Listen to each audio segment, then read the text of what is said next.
The following is an Ellwood City Sports production.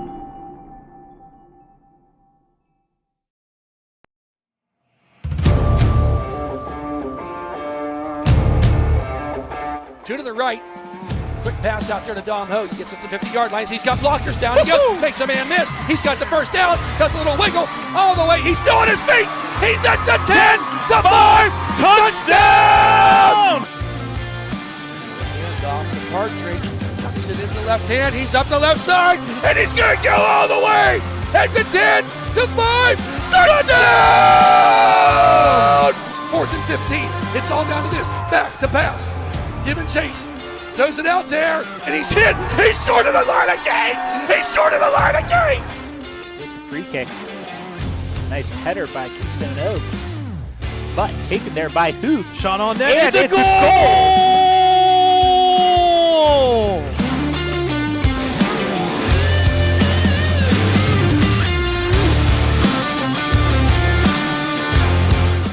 Puts it up, and down it goes. That's the game! Playoff win for the Wolverines.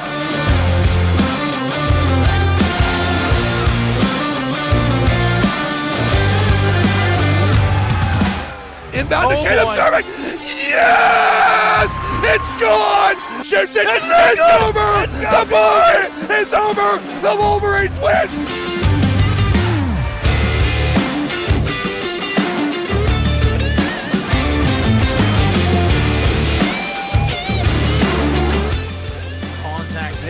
Left side field, chasing his left fielder. It's going to go all the way out of the ballpark. A home run. Contact there, deep, sending back the center fielder up to the fence line. A base hit there for Luke Raleigh. She will turn and go to third on the triple.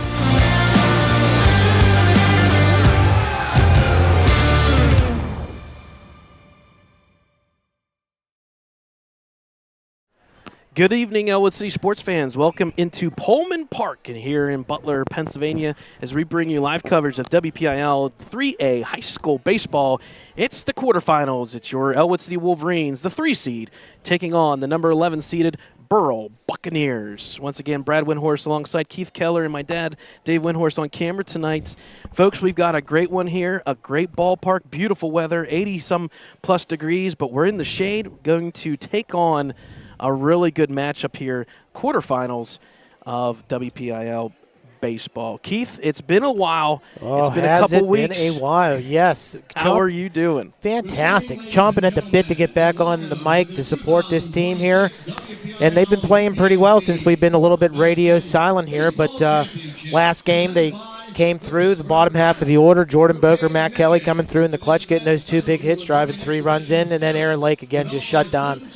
We're expecting a lot more of that. Keller and Lake at the battery here today, and we'll see what happens in this one. Not to get ahead of ourselves, but one game at a time there, Brad. Yep, and we're going to talk real quickly about everything here shortly as we bring into camera screen there the Ellwood City Sports media pages. You can check us out on www.ecwolverines.com, Facebook, Twitter, Instagram, the whole works. Yes, we're fighting the announcer here just a little bit as they're about ready to get things underway with opening ceremonies. But, folks, we're going to jump right into the bracket. This bracket is officially updated as to moment and date. Yes, on your screen, the number 9 Charleroi Cougars, they went and defeated the number 1 Avonworth team in a dramatic comeback win fashion. Three runs in the 7th inning to win 6-5 over the number 1 seeded Avonworth Antelopes. At the same time, Matt Santillo went on the mound for Riverside as they defeated South Allegheny 3-0. So we automatically know 2 of the 4 teams, Freeport and Southport, play at 6 o'clock, so they're just underway. And obviously Ellwood City here in Burrell playing for a chance to take on the Riverside Panthers. And I tell you what, that number 9 seeded Charleroi team, what an upset. And we saw a couple upset. Of those. Absolutely. We saw it last night, and it carries over today. Busted brackets all over the place, Brad. Yeah.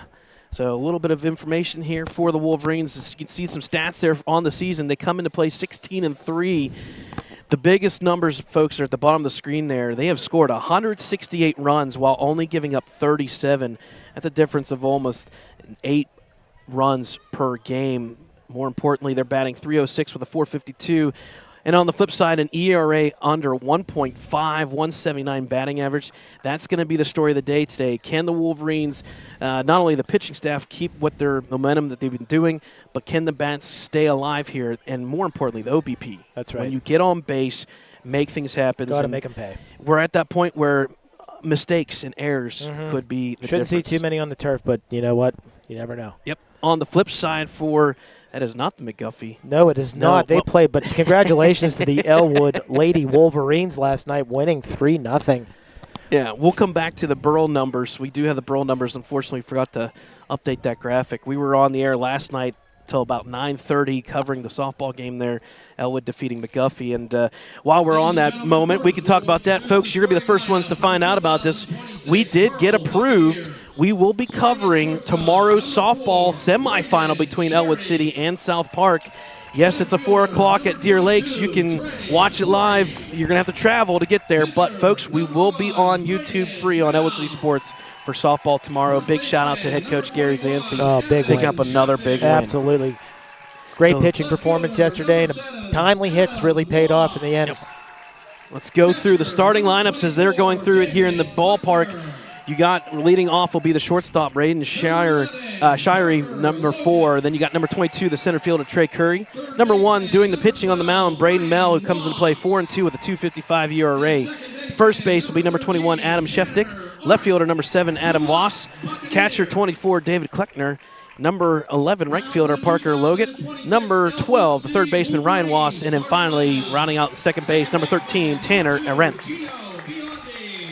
And on the flip side, Keith, if you want to take this over, you can. Oh, absolutely. For the Wolverines, you have number 2, Gino Biondi. Number 27, Jordan Keller, followed by Aaron Lake. Number 3, number 8, Cameron Mills. Number 25, Jake Biscup. Number 5, Nate Kennedy. Number 1, Michael Cuevas. Number 7, Anthony Barberio, who'll be designated hitter by number 10, the mayor, Jordan Boker. And then rounding it out, number 17, Matt Kelly. And you can see on your screen, Aaron Lake comes into play 6-0 with a .76 ERA. He must be doing something wrong after last year's .54 ERA. Yeah. I tell you what, folks, we're going to talk about some career stats numbers across the board. We're going to hold off on those. Probably will do those on social media at the end of the year. But a 13-1 record for Aaron Lake and an ERA real close to 1.5. It is ridiculous. We'll take a moment here, folks. We'll take a break. We're going to have the national anthem, and we'll come back here on Ellwood City Sports.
All right, folks, welcome back into Pullman Park here in Butler, Pennsylvania. Keith, let's talk about some keys to today's game. For the Wolverines, you're going to look early to Aaron Lake and trying to control this Burrell team. Burrell really solid hitting on contact. So that'll be their play here to look for a lot of bunts. Bunt defense for the Wolverines is going to be huge. For the Wolverine offense, you need the top of the order to start jumping into it a little bit better. A lot of early on-base percentage woes for the leadoff hitters. Need to get some runners on for the second, third, and fourth hitters there. The bottom half of the order needs to stay strong, but strong defense, good pitching. It should be a pretty good ball game here, Brad. Yep, and while we take a moment here, we talk about the head coaches here. The head coach for the Wolverines is Chris Wise, and he comes in with a record of 65-53, a really good, solid record there in his 6th season here. And for the Wolverines in their career as a school, 916 wins, looking obviously for 917 tonight. The head coach for the Burrell Buccaneers is Jay Miller, and you want to talk about a turnaround. This team has completely did a 360 in the past couple years, just 5 wins a couple years ago, and then what a great finish last year, making a little bit of a run, doing some upsets there in the playoffs as well. But you want to talk about some history here. The last time Burrell Buccaneers have won a WPIAL title, you have to go way back. In fact, before my dad graduated high school, 1974. Good grief. Yeah, for the Wolverines, it's a little bit closer in the 2012 range. Yeah, so, absolutely. but both these teams, obviously, it's been a while, and they've had some really good story programs. But tonight, it's all for the marbles here. That's right. As a trip to take on Riverside on Thursday gets under. That's right. Matt Centillo, great outing again. 97 pitches, shut down. The who the heck did they play? I just drew a blank. South Allegheny. Yeah, the Gladiators. They couldn't get anything going. They did have some opportunities. In the 6th inning, Santillo hit a kid with 0-2 count, put him on 1st and 3rd, but he got out of that with a strikeout. So Riverside doing Riverside things as they normally do there, Brad. Well coached by Ole Astro and his staff, per the norm. There was a lot of good baseball on yesterday in the high school rankings there. You had the Butler-Mount Lebanon game, the 1 seed Butler Golden Tornadoes pulling one off in 8th there, and a walk-off walk by Karsten Bowden, sophomore, I believe. Yep, and while we're taking a moment here, we got a nice coach here to our left, a guy that we know fairly well. Leading off, number 4, shortstop. And that is Gary Rosansky. Again, that softball team obviously will move on. The Magic Man. Yep, the Magic Man, and making things happen at the softball level as we are about ready to get underway. With all 10 girls. Here we go. In pitch number 1 from Lake. Foul ball, straight back, fastball up in the zone. Little late. I can expect a lot of defense on the right side here to the Biondi like we've seen a lot in the first game here. I'd like to see the Ellwood Wolverines. I'd like to see Lake come inside a little bit. Routine ground ball to Kennedy. Kennedy over to Kelly for an out. 6-3 on the putout. Yep, and I think we were talking about it, one of the pregame things we were saying. Have a feeling shortstop and maybe second base stuff right up the middle is going to be very important today defensively. I'm not sure what Burrell's seen in their section play, but I'm not sure they've seen this kind of velocity inside. I'm not sure if they can turn on an inside fastball. If they can, tip their hat to him. But the defense has to make strides here. And it goes again inside. I like the play. I like the count right there to Curry. Starting them off on the inside corner, Brad. Go ahead and hit the game changer there. Hit that Burrell, right on Burrell. I'm going to hit that Burrell there, and we're going to see the game changers. Foul ball straight back, makes the count 1-1. Props to Mr. Chris Biondi there. Yep, go ahead, and if you'd like to hit box score plays, that will keep Keith Keller technology savvy here. Yes, absolutely. Cast Plus certified, if you weren't interested. Anybody out there? Fastball for another strike late on the pitch there, Curry. Makes the count 1-2. The only thing we're truly keeping track of, honestly, is pitch count. Pitch count. Yep. We'd like to see that real low today, Brad. Goes elevated fastball 2-2. Haven't seen any sliders yet except for the one ground ball to Kennedy, and that was on the inside, that little bit elevated, rolled it over to the shortstop. You can see right now at home, folks, 6:34 local time. As that one is a little fouled off again. Hit it off the plate there. The pitcher, as we have our own pitcher, Amber McQuistion, coming through. And big, rest of the softball team coming through. The Ellwood baseball team supporting the softball team last night in their blonde. Really easily stick out in the crowd, those kids.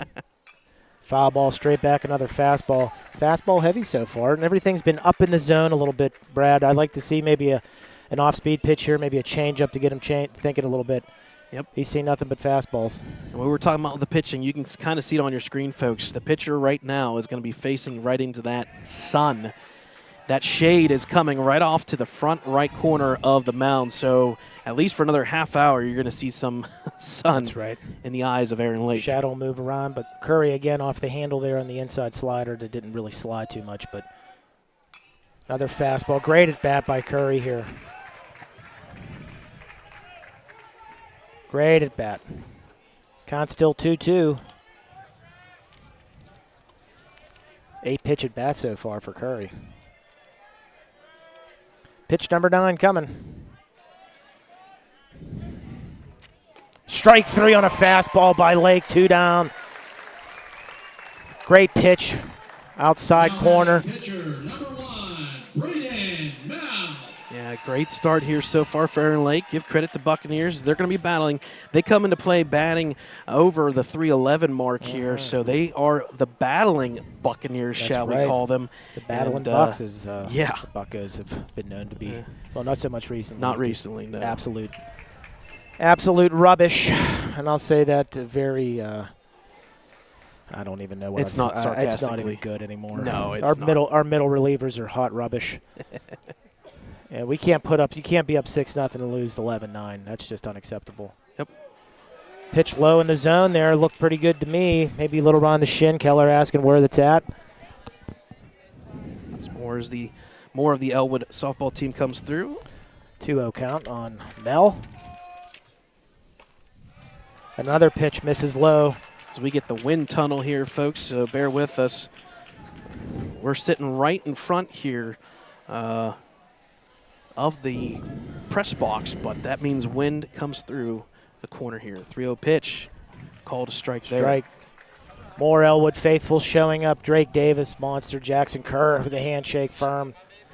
There he is right there. Braden Mel coming in batting 391. Oh, a liner just over the reach of Matt Kelly. That'll be a base hit for Mel. Yep, and like I said, he came into play batting 391, the best hitter on the team, 18 for 46. That'll be his 19th hit. Absolutely. And what they've been talking about a lot with Lawrence County Sports Network last week, this team does not have any triples or home runs, but they hit for contact.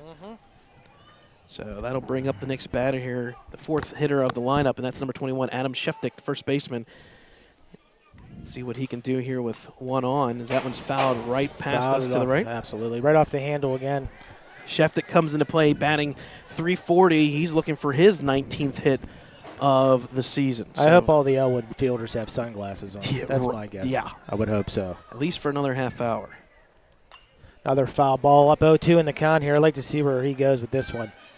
If it's me, I go nowhere near the zone. I throw a breaking ball slider away, maybe get him with a changeup, but Give me something. Yep. in the dirt or in the That's right. A little the bit turf. A little bit of tunneling, a little bit of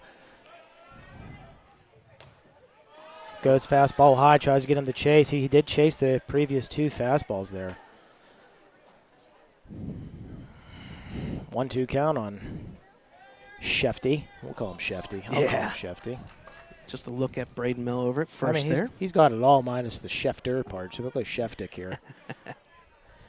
Breaking the terrible news that Aaron Rodgers is returning. We'll leave that one for another Ball day. up, ball up. So Little now, up.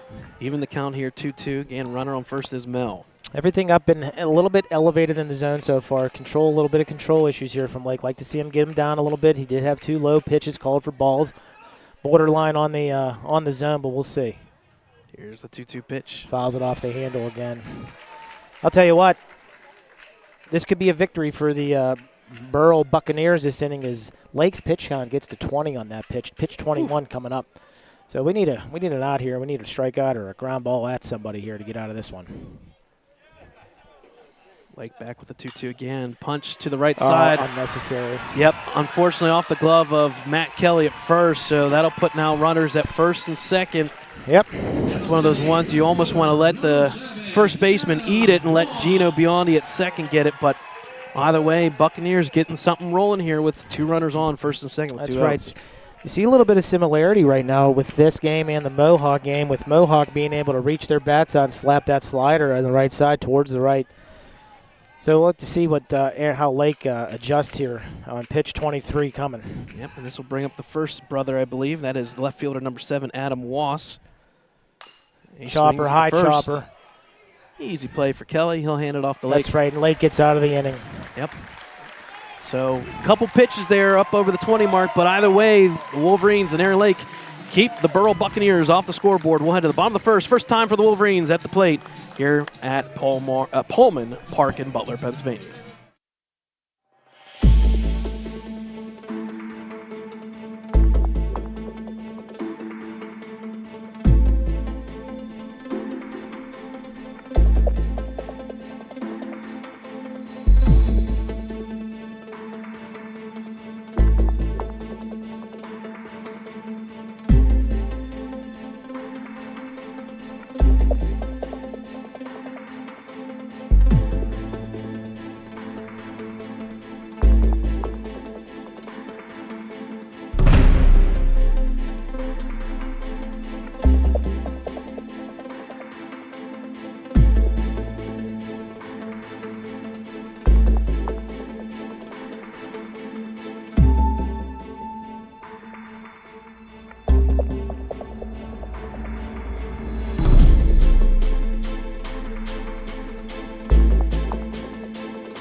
All right, folks, welcome back here to Pullman Park as we have 3A quarterfinals here. The 3-seeded Ellwood City Wolverines get through the first inning with Aaron Lake on the mound. Goes through a couple pitches, there's over 20, but it keeps the Buccaneers off of the scoreboard for now. So now we'll bring up on the mound Braden Mell. He's 4-2 with a 2.55 ERA. Pitched very well against Mohawk Warriors last time out. Gina Biondi at the plate for the Wolverines, 188 average. 286 OBP, and as the leadoff guy, those numbers need to be a bit better, but good start, takes ball one high at the head. Outside 2-0. And the big thing about Biondi is he will own that average. Absolutely. I mean, his freshman year was ridiculously good, and I know that sophomore slump kind of comes into play, but either way, he knows his job today, and it's a reset. It's a brand-new game. Absolutely. As he takes a strike there, 2-1 count here. Ellwood able to scrimmage Laurel the other day, and he had some pretty solid pieces against Laurel there again. 3-1 count. That's a good take by Biondi. And Mel working pretty quick here out of the stretch.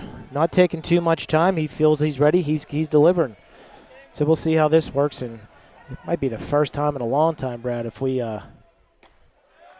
oh, they called a strike, a very late strike call, but Biondi, he's gonna have to be careful here. Now he's gonna protect. You know how I'm sorry. Biondi taking a jaunt down to first there on a thought was outside pitch. Ball four up high. Yep. And I'll tell you what, this might be the first time we've seen Keller come up with somebody on base in a long it's been time. a long time. Yep. So Biondi will be at first as the shade continues to slide. It's now literally straight over the pitching mound, so we're about, I would say, about 15 minutes away from it being completely covered there. The reason why I say that, folks, is the focus of the home plate camera is a little bit, it's going to be a little bit. Just give it some time.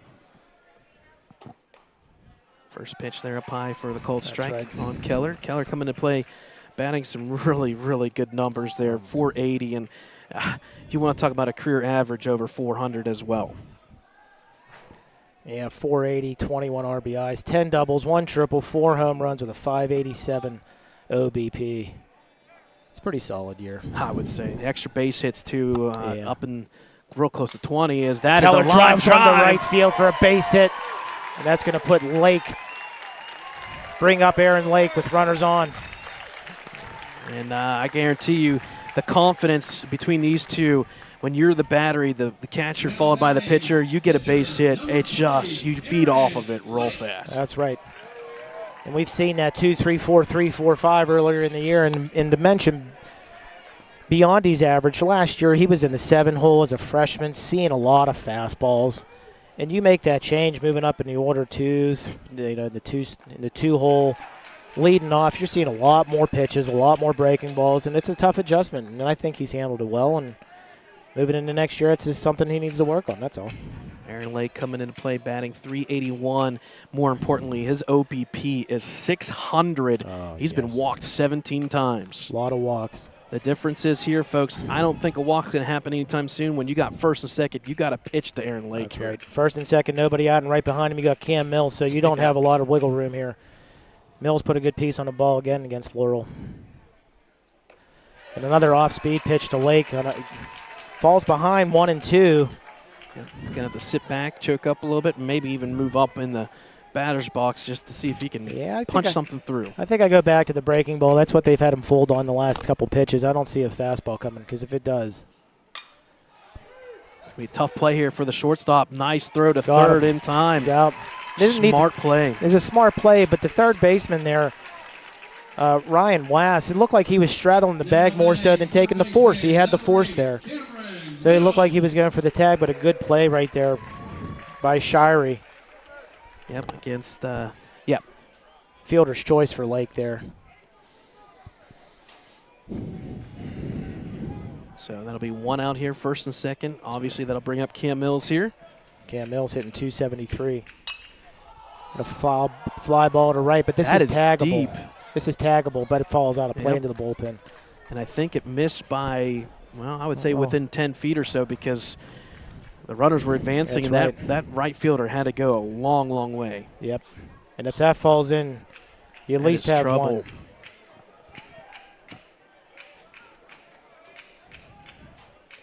So after all that, just the 0-1 count here for Cam Mills. Coming to play, batting .273, 475 OPP. Some big numbers there, nonetheless. Yep, I'm assuming breaking ball here. And he pieced that one. That's over his head, folks. That's trouble. Nope. Wow. Tag. Keller's Center gonna fielder. tag. Yep. Center fielder makes the out there, and that one hung up long enough. Yeah, it sure did. But that was a good hit. I mean, it did hang up just enough for him to get there. Yeah, give credit there to the center fielder, that being Trey Curry, number 22. As the Buccaneers there go ahead and appeal at second to see if Keller left early, but definitely left way, way past the catch there. So that'll bring up number 25, Jake Biskup here, the left fielder for the Wolverines. He's been on fire recently. Yep, he started off leadoff for most of the season, and he switched, and now all of a sudden he's batting .340. That's right. And Wow. No better time now than to get a base hit. First pitch there called strike. As Mel, just like Lake, he's been working. How many, Keith, did we see on that screen? Oh, we got 14 pitches right now for Mel. Pitch number 15 coming. A base hit here would be super helpful. And Biskup takes 2 strikes right down the middle here. So you don't want to press, but you're looking at a breaking ball possibility here. But I don't see him coming fastball. I see breaking ball. It's been his go-to pitch so far. That run out there, very important for the Wolverines. We'll see if Biskup can bring him in. There goes Lake. Ball, defensive indifference. Yep. So that'll put Lake now at second, as that one was real high. Give credit to the catcher there. He had to reach up there pretty high. David Kleckner.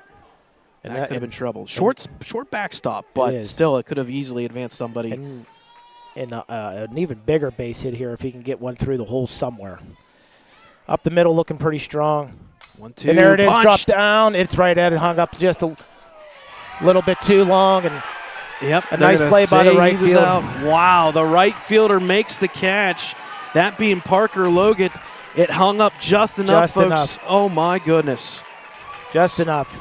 So all that, 2 runners get on. They get to second and third. Unfortunately, they do not come across. We'll take a break here. We'll head to the top of second. Wolverines back out in defense here. You're watching Ellwood City Sports here on YouTube.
All right, folks, welcome back here to Paulin Park. We're through one scoreless as Burrell will come back up to the plate, and that'll be number 24, the 6-hitter in the lineup. That's David Kleckner, the catcher. Let's see what Buccaneers can do. They didn't really get too much traffic on the bases. They got one on, but nothing came of it. Yeah, Lake's still flirting with the upper part of the zone here. Things to just take a deep breath, bend and throw. They haven't been able to catch up to any of his fastballs yet, but we'll see what happens here. Kleckner, a 327 batting average. And a very tight strike zone. I'm not quite sure where these are at, but I'll tell you what. I'm very, very confused about the strike zone here because that was a strike the bottom half of the first, but in the top half, not so much. And the folks at home, you got a pretty good advantage to see these. You got a straight on camera look, so it's up to you, I guess, to make that decision home. Luckily, we're not on the air with you guys. Yeah, we don't have that opportunity to see it. And again, fastball from Lake. I'd go right back to the fastball. So far, like I said, they haven't been able to catch up to it, and I'm pumping. I'm pumping fastballs. 2-2 count here from Lake. Maybe even a changeup, see what happens.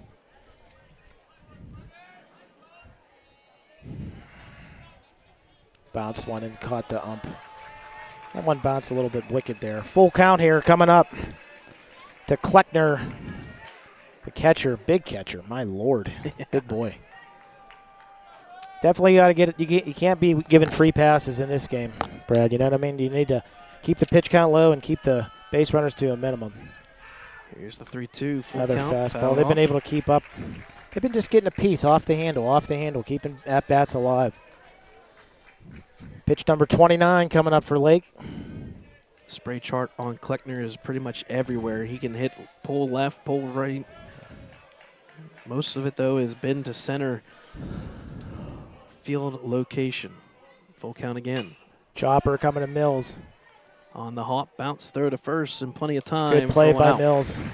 That took a long time to develop there, Yep. Brad. You know what I mean? And it's always that tricky with it being turf here, folks, at Pullman Park.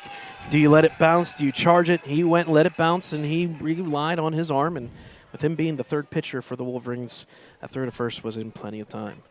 So one gone here, and that'll bring up number 11. That is Parker Logan, the right fielder who made that good catch there to end the inning. We'll see what he can do here at the plate. We don't see too many lefties here.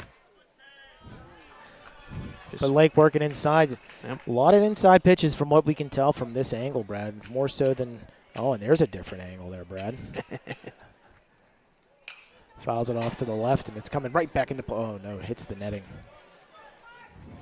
Yeah, that camera that we have set right now on your screen, folks, is literally straight behind home plate, so get a nice view of what the hitter's kind of seeing from straight on from Lake.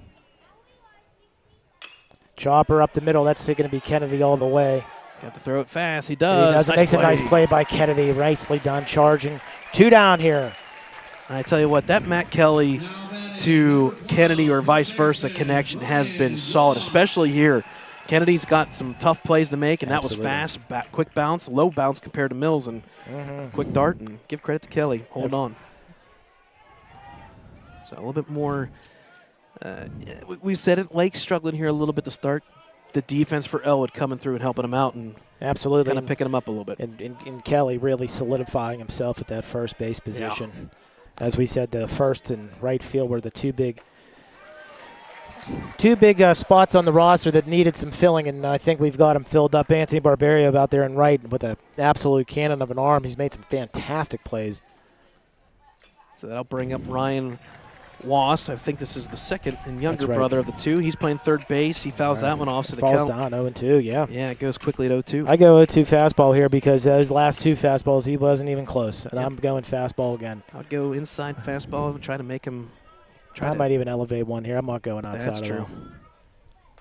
Another fastball off the hands. I mean, like I said, Burrell has really been able to keep a piece and just haven't been able to just sneak one by him, Just Yeah, been catching a handle, catching a end of the bat. And Burrell, I believe I think they were 7-5 in their last 12 games. They have really come alive in the last couple of weeks. Again, pitch and hit the contact. Oh, my goodness. Another Wow. low. That looked pretty good to me. Yeah, that one looked solid. I think even the batter there Oh, kind of goodness. gave way and realized that Very- he thought he was rung up, and yet it wasn't. Yeah, Lake thought it was there, too. He was starting to walk towards the dugout, and the Ellwood faithful are letting the umpire hear it. Pretty even crowd here for both teams. Strike 3 on a fastball. Lake fired up. Yeah, good inning there from Aaron Lake as the darker blue tonight for the Wolverines are giving a little cheer here as we head to the bottom of the second. Still scoreless here from Pullman Park. You're watching Ellwood City Sports.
All right, folks, welcome back here. Bottom of the second inning, scoreless here, and that'll bring up the sixth batter for the Wolverines, number 5, Nate Kennedy. First pitch swinging there, gearing up for that fastball. He got a little bit behind there. Absolutely. Kennedy here hitting 240 on the year. 3 doubles, 367 OBP. See, that right there is called a strike, but I'll tell you what, last inning, very similar. It's very similar location, and I think the bench is giving it to him as well, at least the coaching staff. Yeah. All we're concerned about is being consistent. Kennedy drives one to right. That might be over his head, but it's hanging up again. That thin, warm air, Yep. Brad, as you suggested. Yeah. Fortunately, that's what happens in 89-degree weather. Either it's going to travel and stay up long enough to get underneath it, or it's going to be right at somebody for some reason in right field. So that'll bring up number 1, Michael Cuevas, sitting here in the 7th hitter. Bottom of the lineup territory here, and this is where the bread and butter has been the past couple of weeks for Ellwood City, specifically last game out. Cuevas hitting 244 in the year. First pitch there, And drops outside. We know his threat is the speed. Yeah. Anything in the field of play, look out. That's right. He'll It be could booking. be 2 feet in front of him, and he could still beat you out. Third base playing even with the bag, maybe expecting bunt here, but I don't see it. But if we can get him on, I can see the steal being a huge potential here, and he's up in the count here, 2-0. Mel with 22 pitches, pitch 23 coming here, and working pretty efficiently, pretty quickly. Fastball, breaking ball. Combo working pretty well. Mostly the breaking ball finding the zone, more so than the fastball. 2-1 count from Mel. Yeah, you got to go with, Yep. you got to be ready to hit. And think right when it's there, Cuevas doesn't look like he's, This early on with a 2-0 count, it's green light if you ask me throughout. it's a hitter's count.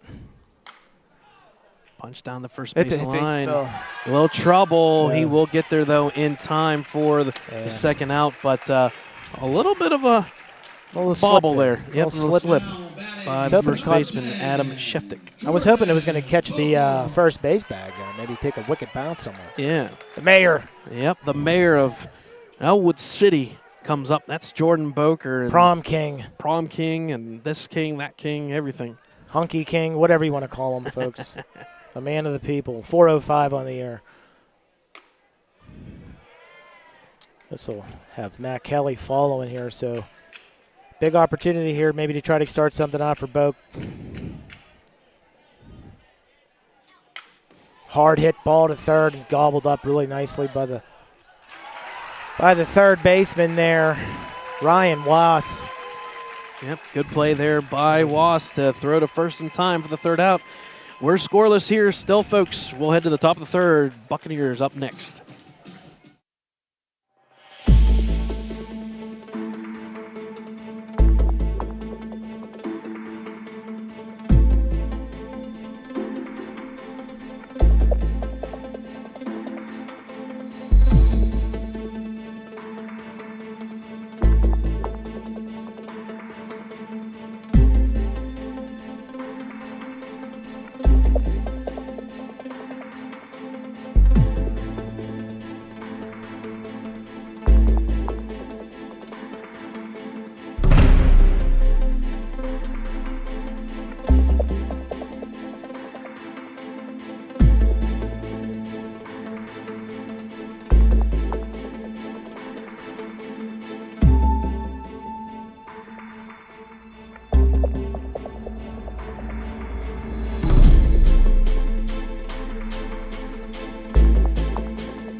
All right, folks, welcome back here to Pullman Park as we head to the third inning. Starting us off for the Buccaneers will be the ninth hitter on this lineup, number 13.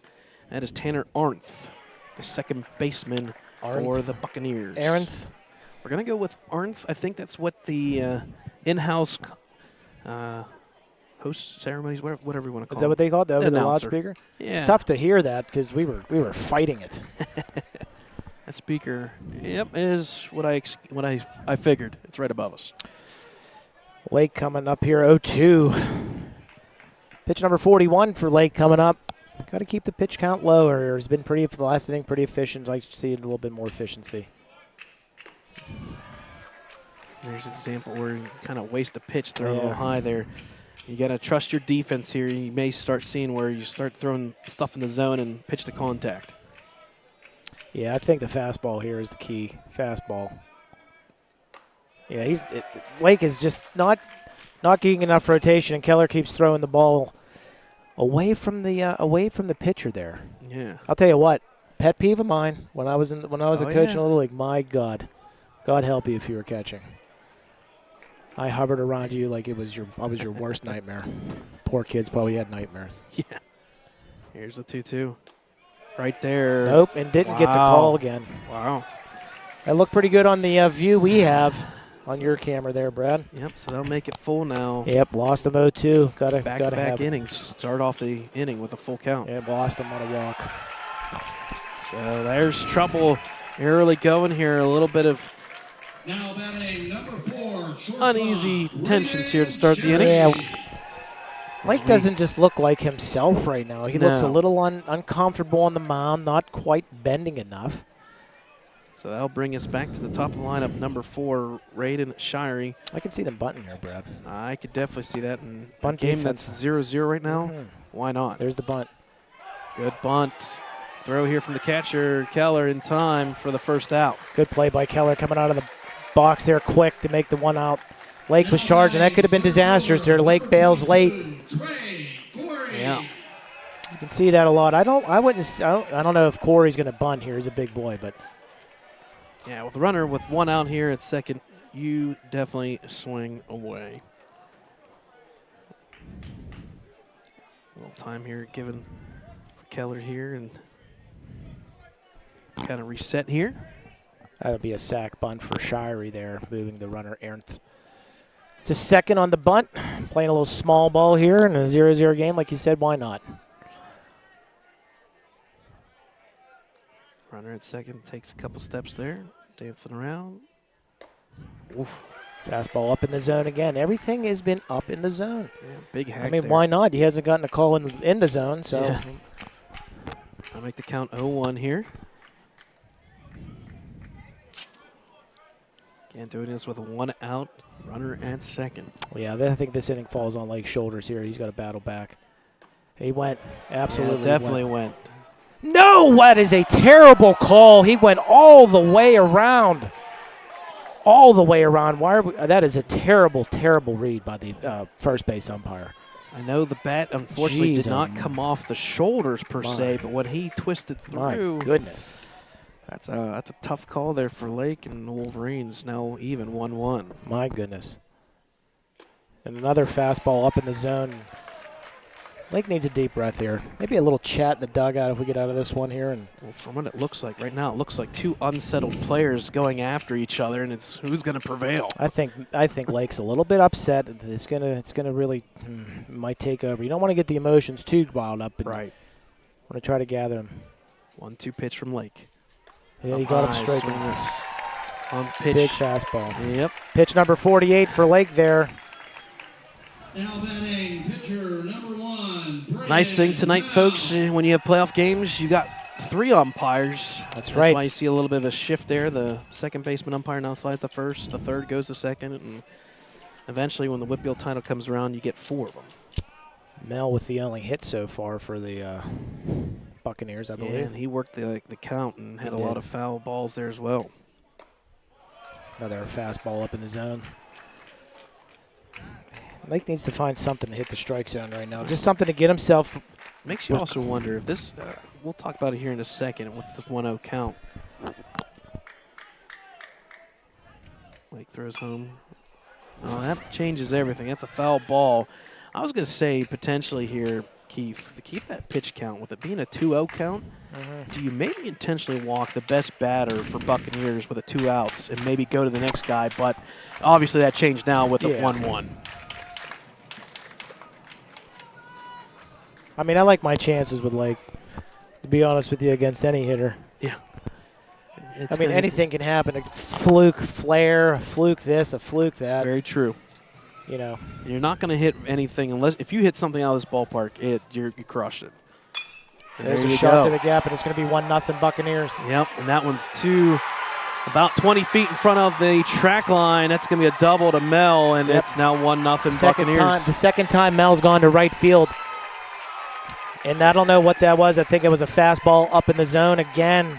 And Lake's command coming back to bite him here. He had the runner at second, 0-2, and lost him on a walk. So the Wolverines are going to have to buckle down here and try to get it out here with another runner in scoring position with 2 outs. Give credit there to Mel. He's doing it on the mound as well. Now contact, and don't want to say I called it, but that pitch was right there, and he swung right through it. Drove that one out past Cuevas, and Cuevas does really good tracking, and that one was deep. Lake comes back with the first strike pitch there, and that's going to be to number 21, Adam Sheftick, the first baseman.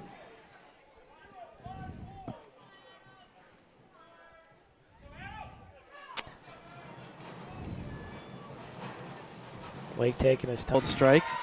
Because I'll tell you what, if it's not working, Brad, they can sit fastball and try to catch up or Right. slap the ball to right. The other thing that scares me a little bit right now is Lake is looking around. When that last pitch there, he looked over the dugout, he looked up everywhere, so he's searching a little bit here. He's looking for an answer. Hopefully this pitch here on a strike 3 call will be that answer. 1-2 pitch here from Lake. Yeah, the slider, as you can tell, is not working. He is a little too tall. We haven't seen that this year from Lake too much. No, especially with him being a 6'5", 6'6" frame, you Yeah. think you throw downward, and I think Yeah. your issue would be trying to keep things below you. He's definitely got to pitch. He's got to start bending a little bit more. 2-2 pitch from Lake. And that's the slider away that really bit Ellwood bad in the Mohawk game, where they just stuck their bat out, just like you seen there. Yep. That one fouled off to the first baseline here. Something we saw last night nonstop in that softball game for Ellwood and McGuffey. Yeah, a lot of foul balls. 2-2 pitch with 2 outs here. Drops in Ellwood is outside out. and low, so now it's a 3-2 count here. 2 outs and runner at second. This is a little bit of trouble territory here for Lake. Got to get through this one.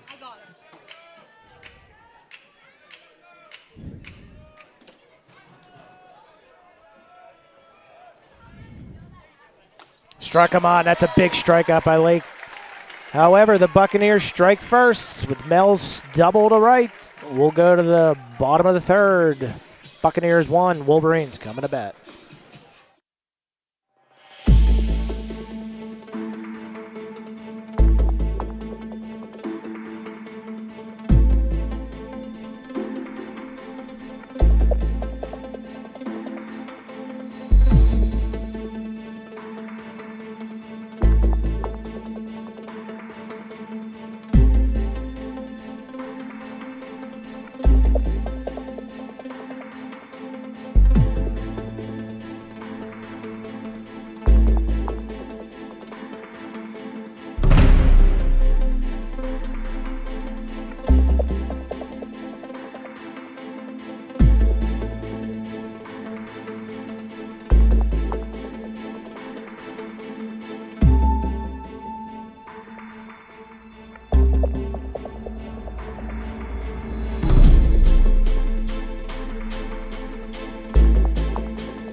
right, folks, welcome back here to Pullman Park. We'll head to the bottom of the third. We'll head to the 9-1-2 hitters for the Wolverines, and leading us off here will be Matt Kelly, seeing his first time at the plate here.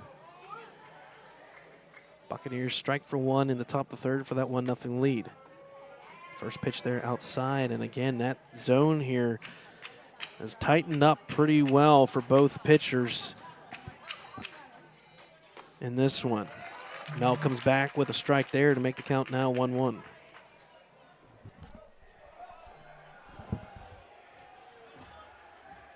One pitch right there yet again, and Mel has been throwing some darts here. And Ellwood, the first time through this lineup, kind of sitting back and waiting and getting closer to go time. Yeah, it's definitely go time right now. You got to get this pitch count up, and Kelly's got to find a way to get on. If you can get on at the 9-1 hitters, you know what comes next. The 2-3-4 can do damage. Yes, they can. And it changes the pitching method and the ways that you throw to them with runners on. Outside again, makes the count even now 2-2.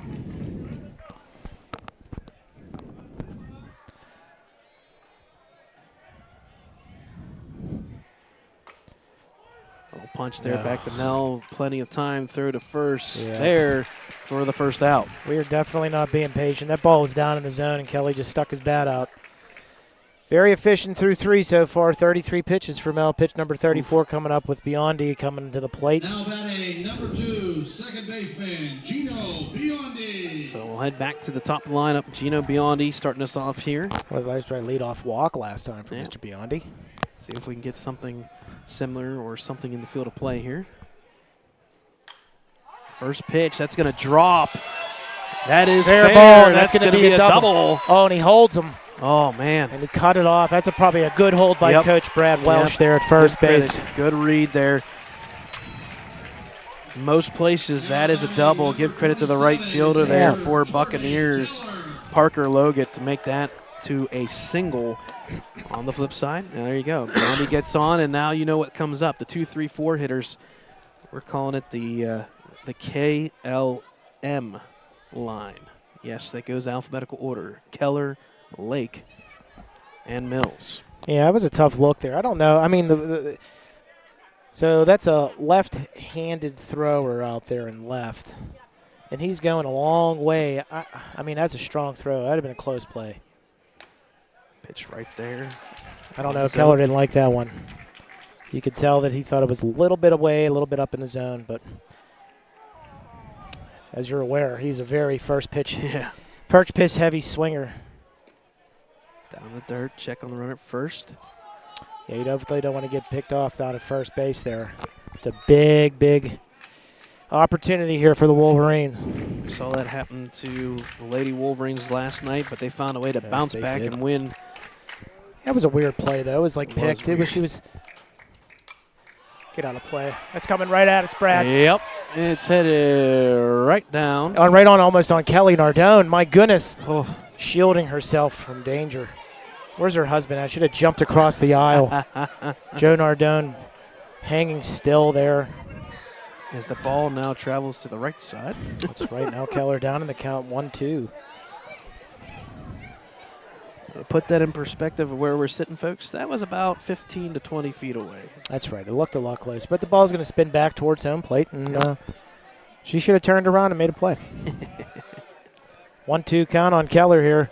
Quick move back to first. Biondi back safely. With the speed of Biondi at first, anything in the gaps here, Biondi could be sent instantly. 1-2 pitch. Fouls it off, out of play again. You know, last game I parked here, Brad. I thought I was in okay shape. Now, a lot of small flares are headed to that concession stand, that premium concession stand parking. Yep. And there may be a baseball in my windshield right now. Keller fighting it off again. 1-2 coming up. Big at bat here for the Wolverines. Runner fouls goes. It off again. Woo! That was a screamer. It actually hits the overhang here and comes right back.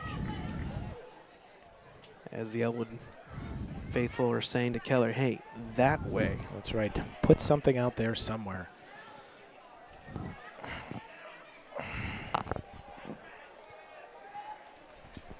1-2 pitch from Mel. Runner at first is Biondi.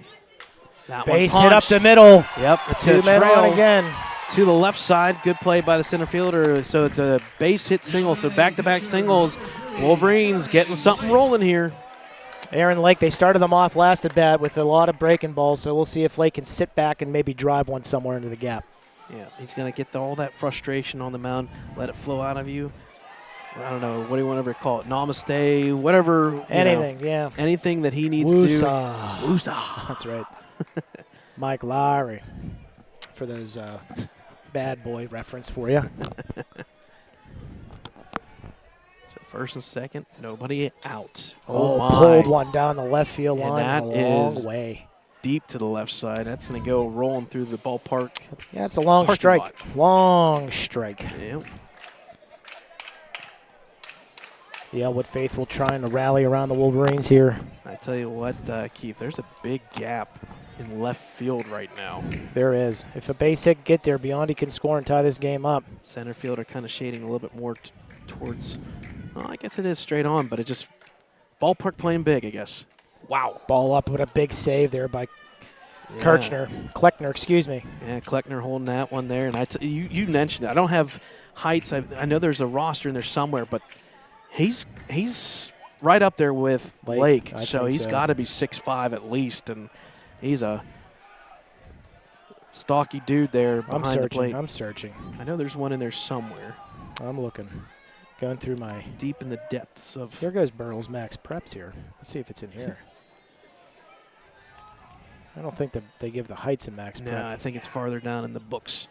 That Lake one is hit deep to center, but it's going to hang up, and we're going to see if he can tag. You got to tag. Yep. Biondi will make it to third. No problem there. It is done with one out. So first and third. I know Lake didn't get what he wanted on base, but he got the job done. Gets the runner advanced there to third here. But we've got 2 outs here. Yep. This Cam Mills needs to put a ball somewhere where they can't catch it. This is where a good team is separated from the great teams. The 2-out base hit. That's right. The same thing happened in the first here. Wolverines have done fairly well in these situations. Big opportunity for Mills. Just got to be patient. First pitch outside. Keller not going. You don't want to get thrown out here with a potential tying run at third. Nope.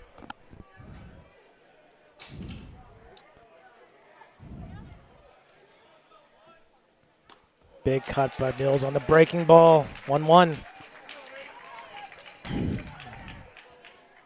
You don't need a big hit. You just need a hit. Pitch to hit for contact. We've been saying it all year for Mills. He goes up there and he swings like he wants to absolutely murder the baseball. A time granted.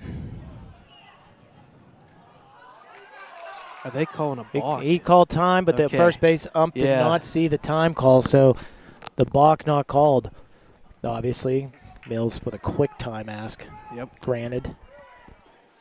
The Burrell faithful not happy with that balk call.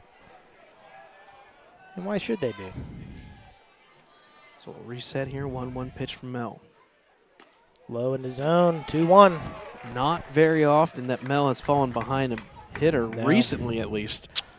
Pitch number 47 coming up for Mel. So they've been able to get the pitch count a little bit more elevated here in this inning, but that runner out there needs to get brought in. Way ahead of that breaking ball. Like, he needs to sit way back, and if I'm Mel, I'm going right back to that breaking ball. There is zero need for me to throw a fastball here, knowing how far ahead Mills has been on the last 2. Yep, now you try to shorten your swing through and just try to get contact with the ball. You got to shorten it. How he's throwing, anything here could go, and oh boy, now what do we got going on? They're going to let him take second. That was the old imaginary, try to get into a rundown, see if you... They'll throw it over, but the Buccaneers not biting, and I don't blame them. I mean, they got the count. They got the count in their favor, 2-2, and the breaking ball is going to be coming from Mel. Outside, makes the count full, so this gets very dicey here for both teams. 3-2 count, 2 outs, second and third. Mills just needs to get something in play. Anything in play. Some preferably ever the shortstops have would be super. The payoff pitch. Struck him out on another breaking ball, and that was 3 breaking balls to Mills. And a big strikeout by Mel, so we'll go to the fourth. Burrell 1, Wolverines nothing.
All right, folks, welcome back to Pullman Park. We're halfway through this one, top of the fourth inning.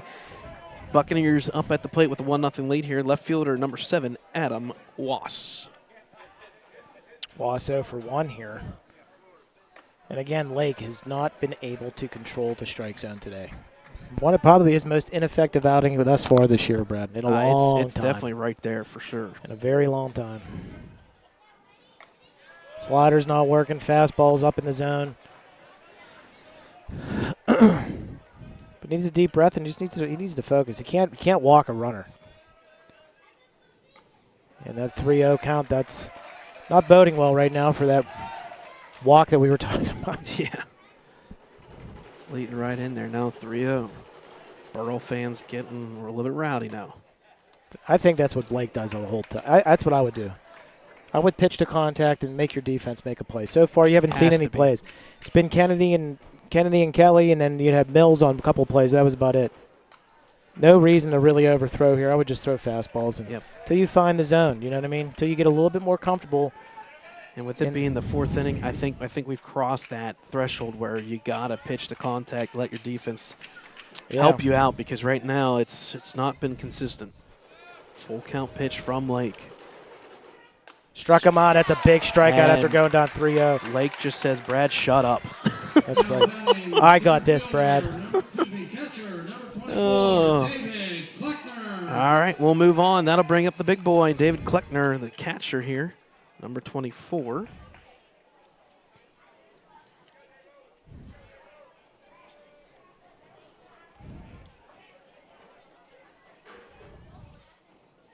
Kleckner with a fly ball. Should be relatively easy there for Cuevas. Calls off Barbarian. He drops it. A big air right there by Cuevas. And I'll tell you what, you don't see that very often. No, you do not. The body language needs to change right now because, and I haven't said this a lot this year about body language, but it's starting to affect this outcome of this game. I mean, Cuevas even at the plate looked a little bit off. Needs to shake that off. That should have been 2 outs there, and that's going to drive Lake's pitch count up a little bit more. And Logan coming to the plate here, 0 for 1 on the day.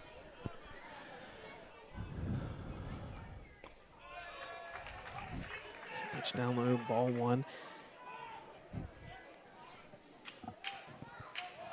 The sun has officially settled in the infield for the most part, although it's kind of cut through that gap there in the rooftop. That one fouled off to the left side, out of play. Evens it back 1-1.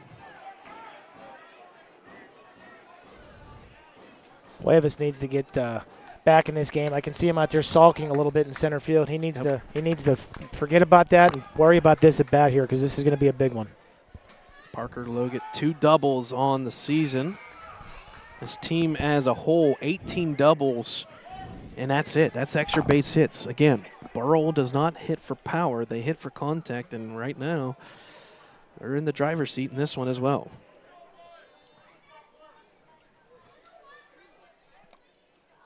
Here's the pitch from Lake. Punch there. This is going to be right catch. to Biscup, and Biscup he's cannot lost it see in it. the sun. Another Oh, man. sunglasses. All season long, the Wolverines have been You good. got to be able to see it. Yep. And As much as the sun is out there, you got to be able to see the sun. I mean, both teams are playing through it. Yep. Unfortunately there, that puts runners now first and second with only 1 out, and that should have been basically the end of the inning. And all this does, Keller, it just keeps that pitch count rolling up for Lake. That's right. Pitch number 70 coming right now for Lake. That'll bring up, I want to say this is Wass. Ryan. Yep, Ryan Wass, the third baseman here. These last 2 outs here got to come at the bottom half of the order. We got to be able to make contact. And I'm not against Burrell bunting here, to be honest with you. Yeah, it makes you wonder what head coach Jay Miller is going to decide here. He calls out the numbers here on the third baseline. I don't know. He's playing bingo. I don't know what he's doing. I'm not a fan of that. I'm old school, Another old-fashioned. Yep, another pet peeve. I'm old-fashioned. Give me a wipe. Give me an indicator. The 4-1-2, the 7-2-4. That's a good. That's the first slider so far this game that's actually worked for Lake. Yeah. It's taken a while, but we'll see if we can use that track record going forward. 0-1 count now on Wass. This is a potential double play opportunity. It's a big play here. Big out. Yeah, this can change the outcome of this inning real fast. That's 2. And all of a sudden, that slider's kind of figuring it out now for Lake here. That one trailed off a little bit to the right side, and it worked to perfection. Got the swing through. 0-2 count, first and second. I'd go right back to it because there's no reason to not. But if you're Burrell, you're looking for it. Punch there, back to Lake, throw to second in time from Kennedy. The first. Oh, double play, The huge double play. The 1-6-3 double play to get him out of the inning. We'll head to the bottom of the 4th. Wolverines see if they can use that little giddy up to their advantage on offense. They will start us off as we come back here on Ellwood City Sports.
right, folks, welcome back here to Pullman Park as we head to the bottom of the fourth. Wolverines bats got to come to live, and here's your leadoff hitter for the Wolverines during the season, Jake Biscup, number 25. That's right, fell down early in the first count.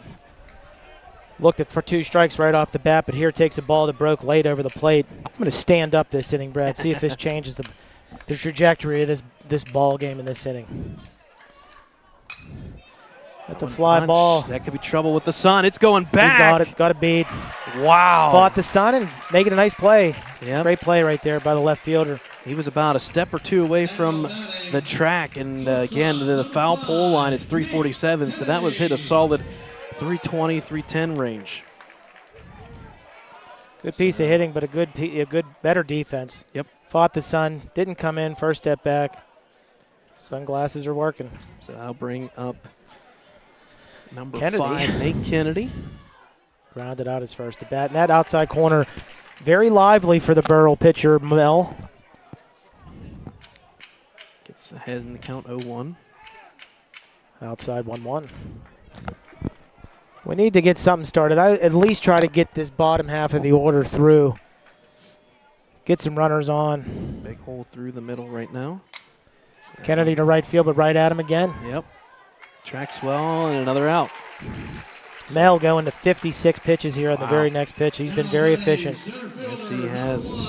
His Wolverine bats got to get going here shortly. Gets the 4th inning. We've just crossed halfway, and the number of outs you have is starting to shrink. Yeah. Well, Cuevas after that drop didn't hurt him, so here he's got to find a way to get on and change the attitude here. You got Boker up next afterwards. Boker Kelly. You know that he could do something here. Yeah, we can get Cuevas on second here. Would be a big first cut, and I like it.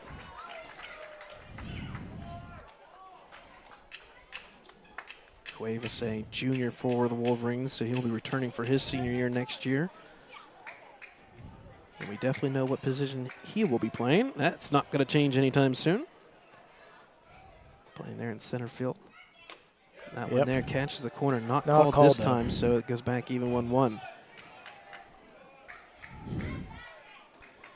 Definitely making things interesting against pitcher. A little punch there. And that's going to be an easy play. He's flying, but that's going to be an easy out. 1-2-3 inning, another efficient inning by Mel. And we'll go to the 5th. Same score, 1-0 Burrell.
All right, folks, welcome back here to Pullman Park. Top of the 5th now. Burrell back up at the plate, and that'll be number 13, Tanner Arndt, second baseman.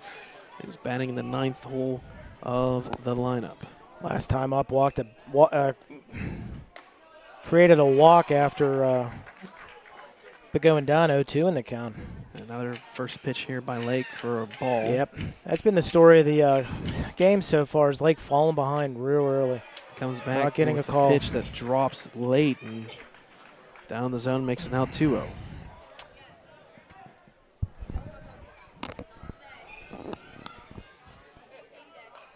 Cannot have free passes. No. Free passes. I don't care if they hit it. They're going to hit. Let them hit. If they're going to hit, make a play. Yep. Free passes will hurt you. We saw it last night. It happened already in this game, Brad. Yep. Saw it last night, saw it today, and usually you don't want to beat yourself, and that's what happens a lot. Most of these games, though, the past 2 days have been tracking very similar. 3 to 4 innings in, scoreless game, one team scores, and then it's real tight from there on out, and that's why we're sitting here in a 1-0 game. Little, punch screw, yep. Throw to first in time for the first out. So, again, defense here by Mills and company, making things happen, keeping things in check for Lake. 5-3 on the put-out, bring up top of the order for the Buccaneers. Wanted to give a little bit of directions there to Raiden Shearing. The official roster that's on the WPIAL website unfortunately does not have heights and weights of the varsity team because the one that Burrell submitted, unfortunately, was the JV team. Oh, my. So we do not have any information beyond that. Yeah. Lake falls down in the count again, 1-0. Shuri 0 for 1 on the day. That one this time right there on the outside edge. Evens it back 1-1.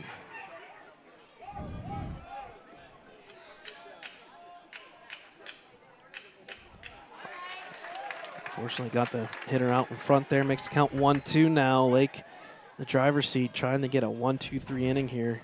Got through the first one. Yeah, Shuri 0 for 1 with a ground out and a sac bunt. Nope, didn't catch the corner there. A little bit on outside there. Makes it even now 2-2. Again, these two teams battling to face Oleastro and the Riverside Panthers. Ground ball to Biondi should be an easy play to his. Good play by Biondi. You know, on that play right there, I know he's going to his right, but I think a couple more steps, just get in front of it. And he double clutched it, and it's very similar to last week's game. He had something very similar where he double clutched, but threw it hard and made it work. And 2 gone here now for the next batter being number 22, Trey Curry, the center fielder. Trey Curry 0 for 2. Struck out his last at-bat. Count here. Nope. Wow. Another inside pitch for a ball. 82 pitches for Lake. Pitch 83 coming. Slider away, does not stay up in the zone. Falls behind 2-0. 2 outs here. Just like a fastball right through the middle. That's a piece. That is over Biskup's head.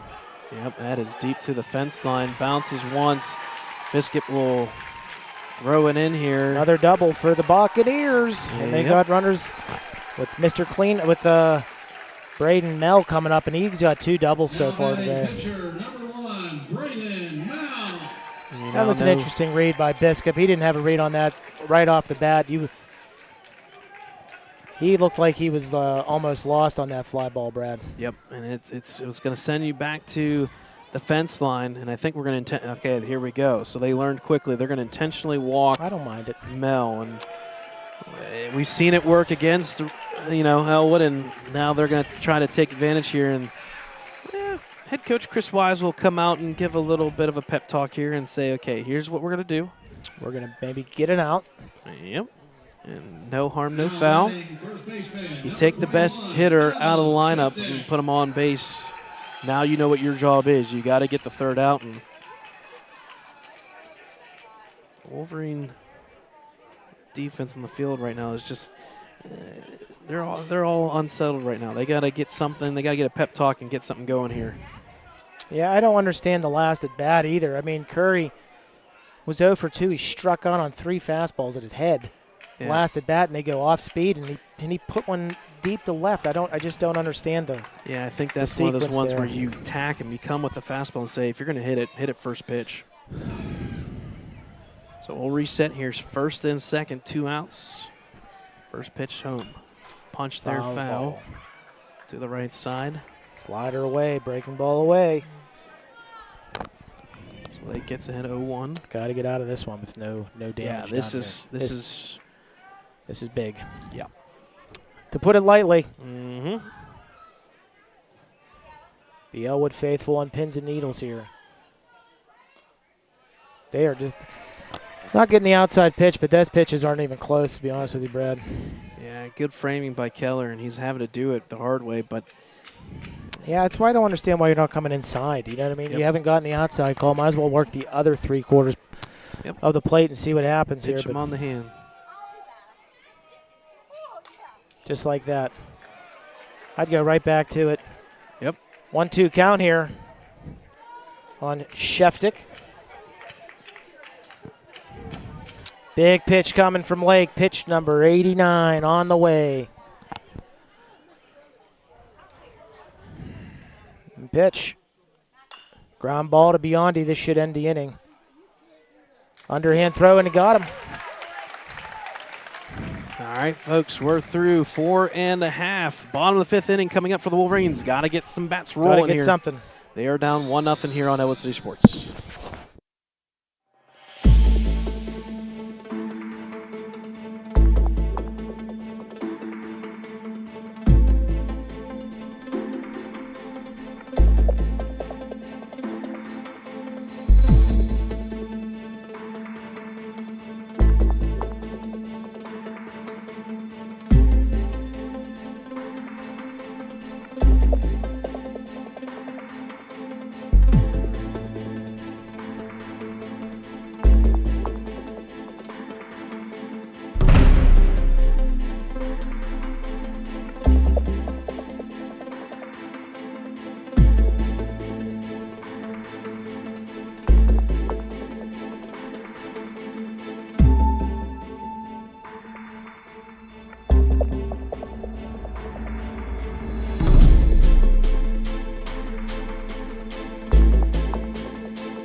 All right, folks, welcome back here once again here on Ellwood City Sports. Still a 1-0 game. Bottom of the 5th here.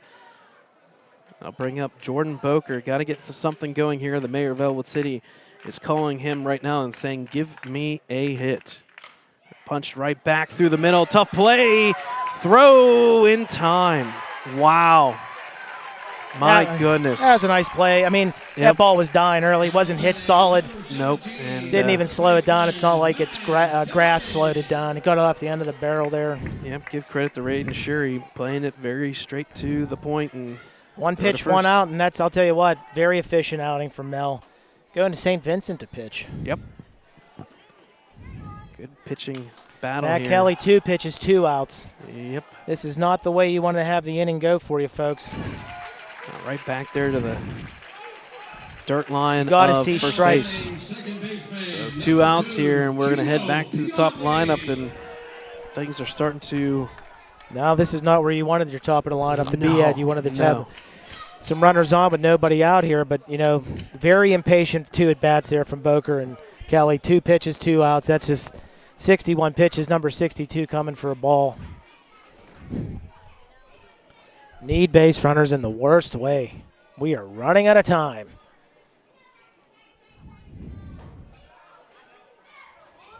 count here to Biondi. That one drops down low to make the count 2-0. That's Yeah, he just didn't one work. of the very few times. He didn't work underneath that one. No. Kletchner. He didn't work under. If he works underneath the Kleckner, he gets that call. 3-0. And Keller's going to take the guards off and come up here. Hopefully. 3-0. I'm taking all the way.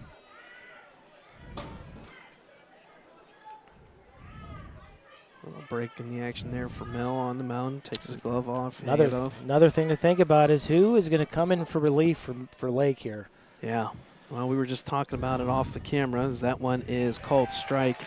You got Kennedy. He'll probably come in first, but he can only go 25 or less. And then he's out for one day, and you'll have to go to Mills. And that's Punch a ground back the ball. middle, throw by Sherry to first. Nice in play. Plenty of time. And Keller bouncing up and down in a little bit of disgust. The Wolverines got to get it together, and Burrell's fired up. We'll go to the 6th. 1-0 Burrell.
All right, folks, welcome back here. We head to the top of the 6th. 1-0 lead for the higher seed, or sorry, the lower seed, the number 11 That's right. Buccaneers. They'll lead us off is number 7, Adam Wass, the left fielder. Ball inside. Lake again starting the count behind. 4 straight batters now in a row from the last inning with a 1-0 count.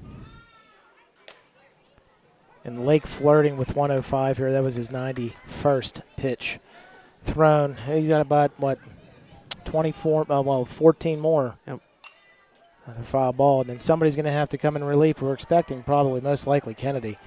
Yeah, they'll keep Kennedy low enough, and at the same time you may have to see what you can do, because you lose today, That's it. your season is done. Nope.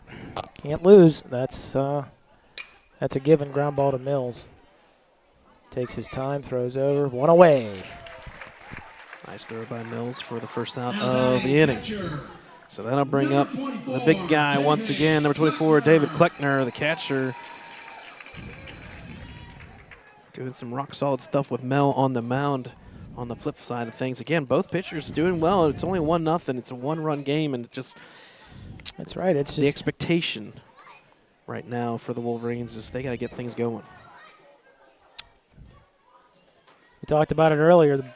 You know, we needed the top half of the order to do something, and the bottom half to stay hot, and it's been quite the reversal. Yeah.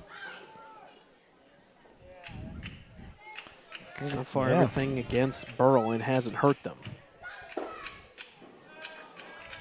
That one high and inside, and to the point where The umpire had to kind of duck a little bit there. It's now 2-0 count.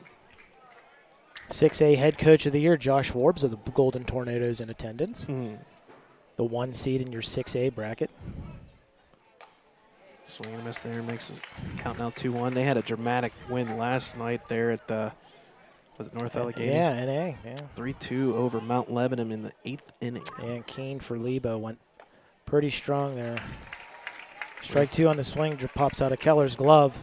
And you know, looking back at the early part of this game, it's almost as if it was overthrown a lot. You know what I mean? It wasn't. It wasn't to design. It was more forced than it should have been. 2-2 count. Try to get him to chase. Yeah, that'll make the count full. Big pitch coming here as he gets set to deliver number 98. And I don't expect him not going any less than 105. Pitch 99 coming. Got to get him here so he can face at least one more.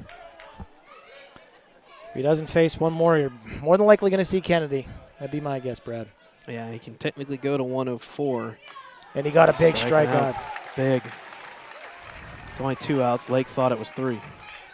Now batting number 11. So this will pretty much finish the book here on Lake. He will have to get this third out. He's at now coming 100. He can go beyond 105, but he has to start this last batter under 105. And he needs to stay focused on this out here. Yep. 1-0 count from Lake. Slider in. Strike. This being number 11, Parker Logan, the right fielder. 1-2. Foul ball, 1-2.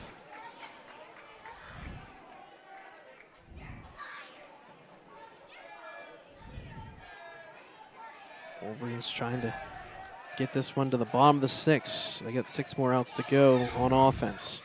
1-2. Ripped on drive foul. Yeah. My car's not ever that far, thank you. That was a missile right there. Give credit to the facilities managers here for Pullman Park helping us out. We're right behind home plate, parked-wise. That one drops, makes the count now 2-2. This will officially be Lake's last batter because he's at what? Pitch? 104, 105 coming right here, and the pitch. Fouls it off. Oh, my, that came in hot. Good thing those girls are paying attention. That is lethal. So this will officially close the book on Lake. He'll be able to finish this batter. Let's make it an out and need an out. To the 6th, bottom of the 6th. Got a big pitch, tags him out, strike him out. Here we go. We'll go to the bottom of the 6th. Ellwood down by 1.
All right, folks, welcome back here to Pullman Park as we head down to the last 2 innings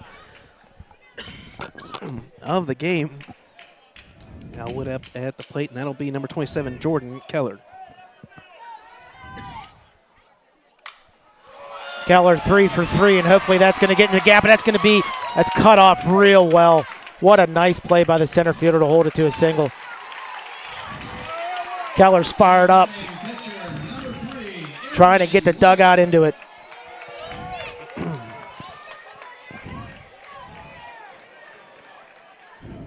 So Keller at first, and that will bring up Aaron Lake. He's got to get something to do, and now he doesn't have to worry about pitching. He can go and just got to play. Now he can go and play. Face it straight forward. He's done his job to this point, kept it close.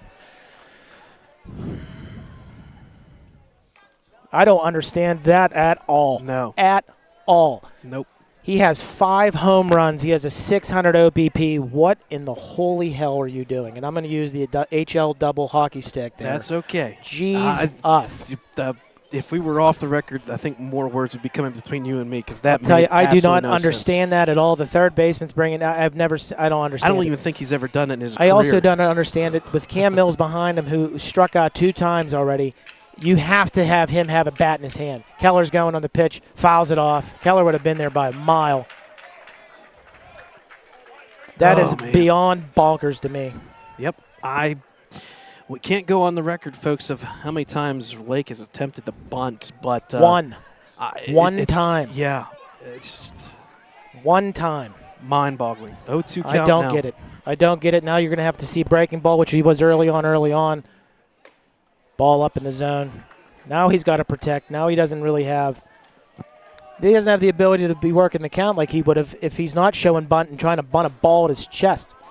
Keller dives back to first, back safely.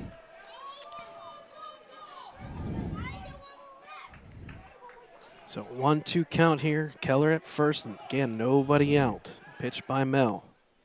Fouls it off out of play.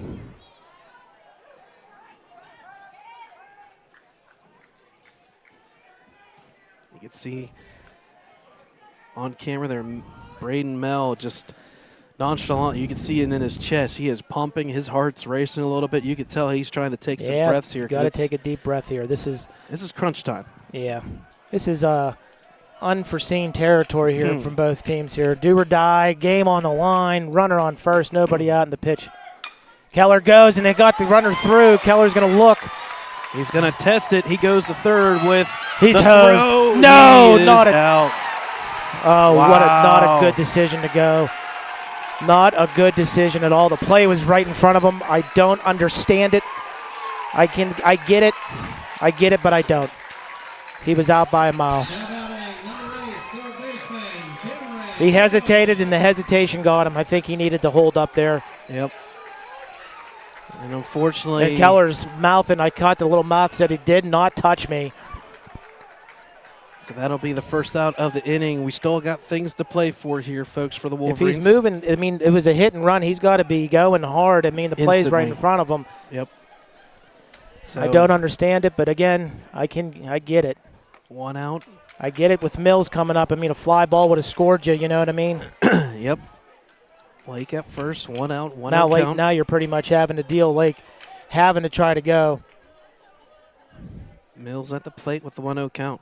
That one drops outside. And just like that, this happened the last time Lake was up. He got out the last time, and Mills saw the first 2 pitches, both of them outside, 2-0. Just the exact same thing here. Now I wonder if that green light's on. No, Nope, I don't have a again. green light. Jake Biscup could easily bring a run in here. It's just a matter of. Now you sit with the red light for the next 2 pitches. 3-0 count. Yeah, I don't swing at all. I don't even attempt to swing. Make Mel make the pitch here. Yep. This one should be right down the middle for first strike. No, ball 4. Wow. And ball 4 up, and that would have been Mills bases even loaded. looked at it wondering too. Oh, that'd have been guys bases got to loaded. sell it. Got to sell it. Right there. If you're Mills, you don't even look at the umpire. You Just start go. walking to first base. Yep. So first and second with 1 out here. We'll have a visit. And we're going to have the first visit on the mound by, I want to say that's Coach Jay Miller there. We'll put it this way on record. He is the head coach. He took over, I think this is year number 3, I believe, for Jay Miller. And again, we talked about Burrell Buccaneers, a turnaround very similar to like Ellwood. Ellwood has historically been a really good team, but they've been kind of lackadaisical 7-10, right in the middle 500. All of a sudden, these past 2-3 years for both teams have been good. Let's see what Miller told Mel here. First and second, one out, and that will bring up Jake Biskup. And this is that point where anything in the outfield. They're playing very shallow here. So they are. Very shallow. So left center field, open up, big gap between third and short. Lake's got to score on a ground ball. Oh, good hold by Kleckner. Big block there, keeps the runners at bay. Any pass ball here is huge. The Ellwood dugout's got to get into it here. 1-0 count. 2-0. Back-to-back batters he has faced. Mel has gone 2-0 in the count, and it makes you wonder now if that stamina is starting to set in. That's right. It's not just that, mentally, too. What do you got? What do you got? 2 runners on, 1 out. You need a ground ball somewhere. I'll tell you this, a ground ball to the left side's not going to score Lake. No. This has to be Lily over the shortstop's This has to be, head. yeah, a gap shot to the left side. 2-1 count here. I don't know what Mel throws here, shakes off the first pitch. I don't know if he goes breaking ball here or not. It's a gutsy pitch if he does. There's the base hit. Let's go. Aaron's on the move. Aaron's going to score. Mills on his way. They're going to send Mills. Here comes Mills. Here comes the throw. Oh, he slips and falls. Oh my goodness. He is safe. He is back safe at at third. second. Unbelievable. But the turf got Mills. The turf monster comes up to bite Mills. Unbelievable. That was the lead. But that's okay. Nobody. We'll take it. You can celebrate, Wolverines. You tied this one up. And again, game's tied. 1 out. Huge. Anything right there. in the outfield, even if it's a tag up, this is big. And no other, what we probably will see in the next inning on the mound, that'll bring up the Nate Kennedy. He scores easily, Brett. Easily, but the turf monster comes up and bites him.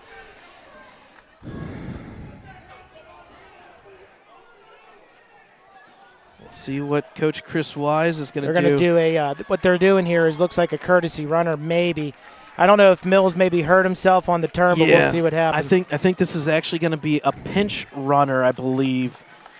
Unless Mills is going to come in to pitch next, it'll at least be a runner. They're going to put Dom Hogue at third.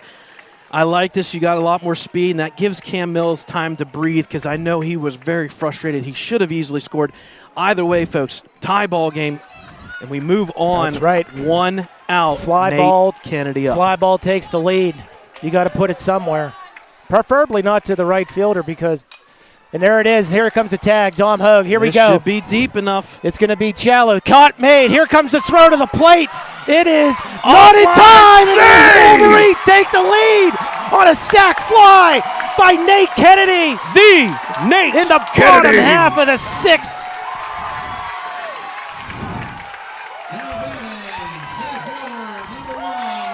Head coach Chris Wise, hey, let's let this roll. Let's keep it rolling. He calls over Michael Cuevas. Hey, you're the next batter up.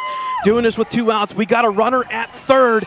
This could be crucial. Big run at third, Brad. We need this run to come in. And now that quickly answers this. There's no question Nate Kennedy's pitched in the 7th inning. No doubt about it. If he can stay under 25, even if he gets close, you bring in Mills. Yep.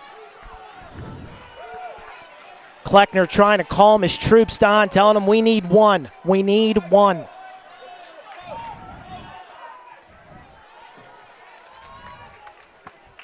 So we'll focus on Cuevas as Keith Keller will do us a little bit of information here. That pitch called a strike. That one, first time outside, gets the strike on Cuevas. Cuevas, you're just looking to punch this and see if you can get that next runner in. And that's going to be a fly ball down the left side. But the shortstop called him off. But that's a good play. We'll go to the 7th, folks. The Wolverines take the lead. Keith, you looked at it. Who's up, basically? I think we got the bottom half of the order here coming up. All right, folks, stay with us. Kleckner, Logan, I believe. Yep, stay with us, folks, here on Ellwood City Sports. You're watching WPIAL 3i High School Baseball Quarterfinals, top of the 7th, up next for the Buccaneers.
All right, folks, welcome back here. Drama on your screen. We are heading to the top of the 7th. Wolverines, the battling Wolverines, finding a way to get back in the lead. Pitching change. Right. Nate Kennedy slides in from short, takes over on the mound.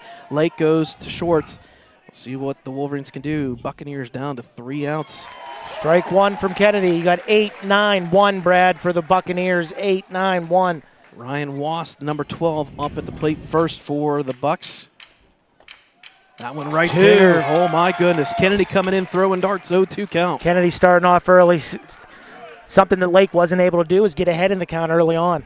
This is why you need 2 pitchers, folks, in the WPIAL. Slaps it to the right side.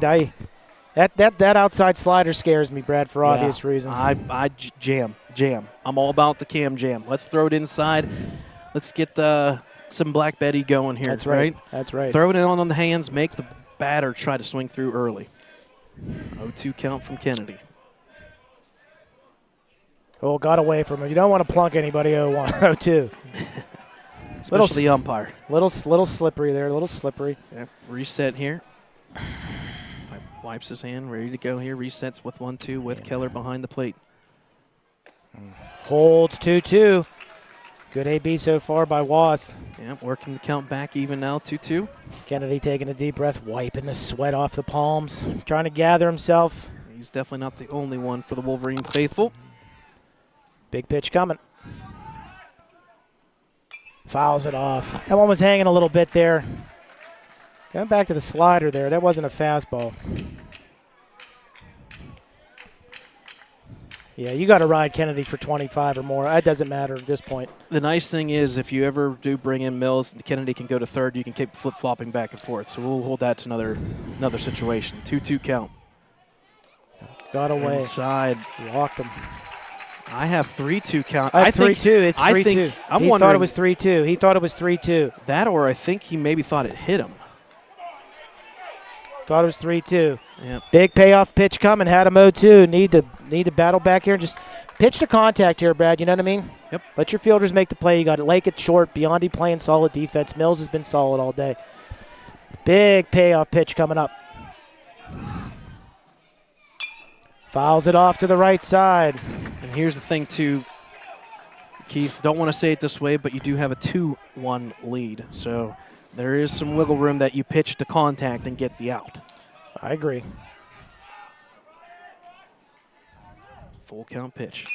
Punch back through the middle. Tough Oh, you play. got to make a dive for that one, I think, just to knock it down. Yep, that is a base hit and a great at-bat from Ryan Wass, number 12. So that'll bring up the 9th hitter, number 13, Tanner Arndt. Tanner Arndt looked like you can most likely guarantee a bunt here. 100% going to try to bunt this one. Yep, Pinch runner.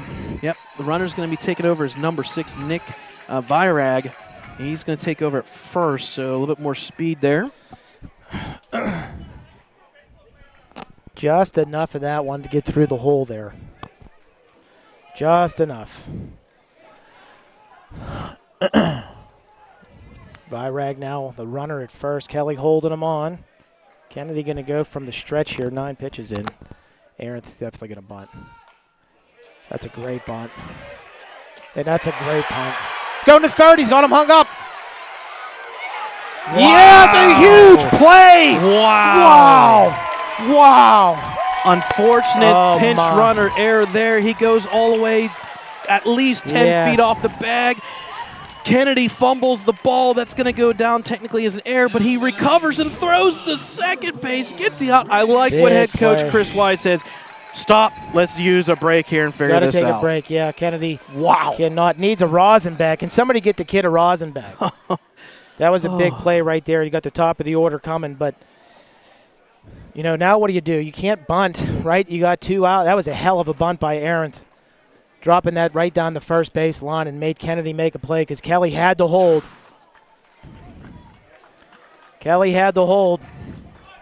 There's one thing about Ellwood City sports, folks. You've been watching it all year. We like to make things full of drama, from football to basketball to baseball. Absolutely. We're standing now. We're both standing. Yeah, we're all standing now, and this is crunch time. So 1 gone here. We'll head back to the top of the lineup. That'll be number 4, I believe. That is Shuri. Yeah, 0 for 2 Shuri, but a sack bunt, though.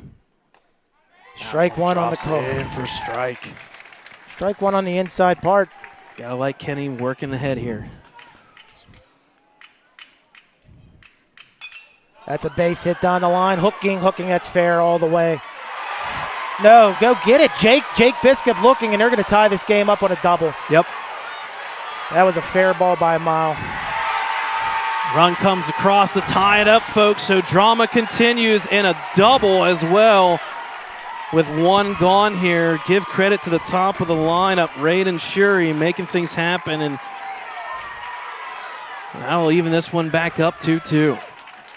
Again, you still got the bottom of the 7th for things to work out, so we play on, and now if you're the Wolverines, you got to hope and pray that Kennedy can get something done here quickly. That'll bring up number 22, the center fielder, Trey Curry. Got to get these runners here. Now it's do or die for Kennedy. Got to do something. Got to get out of this inning at least tied. You know, of all the times to not live outside would have been that time. He doesn't have the velocity the Lake does, and that slider hung. That slider hung middle.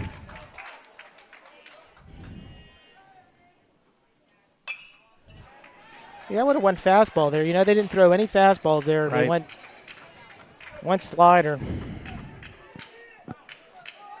You got Boker, Kelly, Top coming up for the Wolverines, so we have that going. But right now, we have to focus on getting 2 more outs here. Curry up. 1 for 3 today. Big double. He had a double earlier on to the wall. Absolutely pieced on one. So just a little pitch and catch there between Kennedy and Lake. Just the reset here, 2-2, 1-1 count.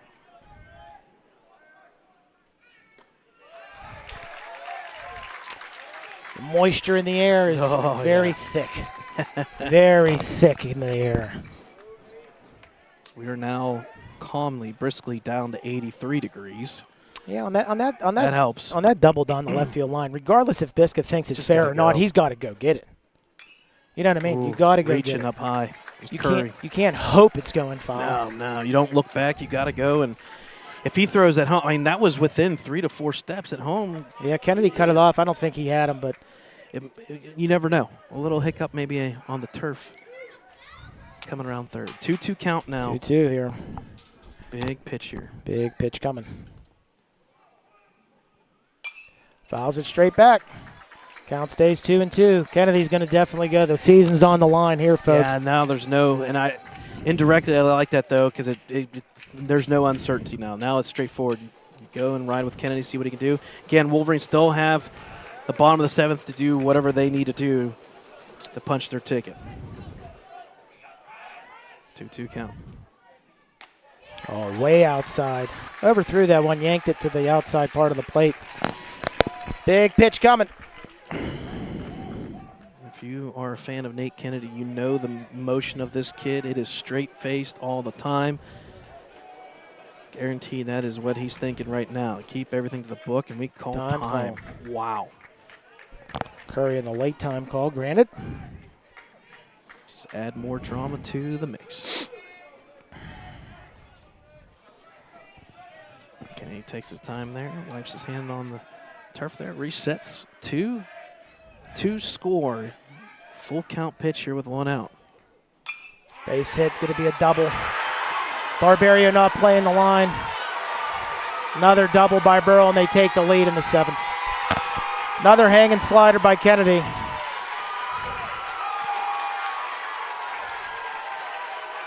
So the Burrell Buccaneers come back in front now. They go for 2, and it makes it 3-2 in favor of the number 11 seed as we continue on. Got to give credit there. A double and a double, clearing the double. They reset, and there's still only 1 out here.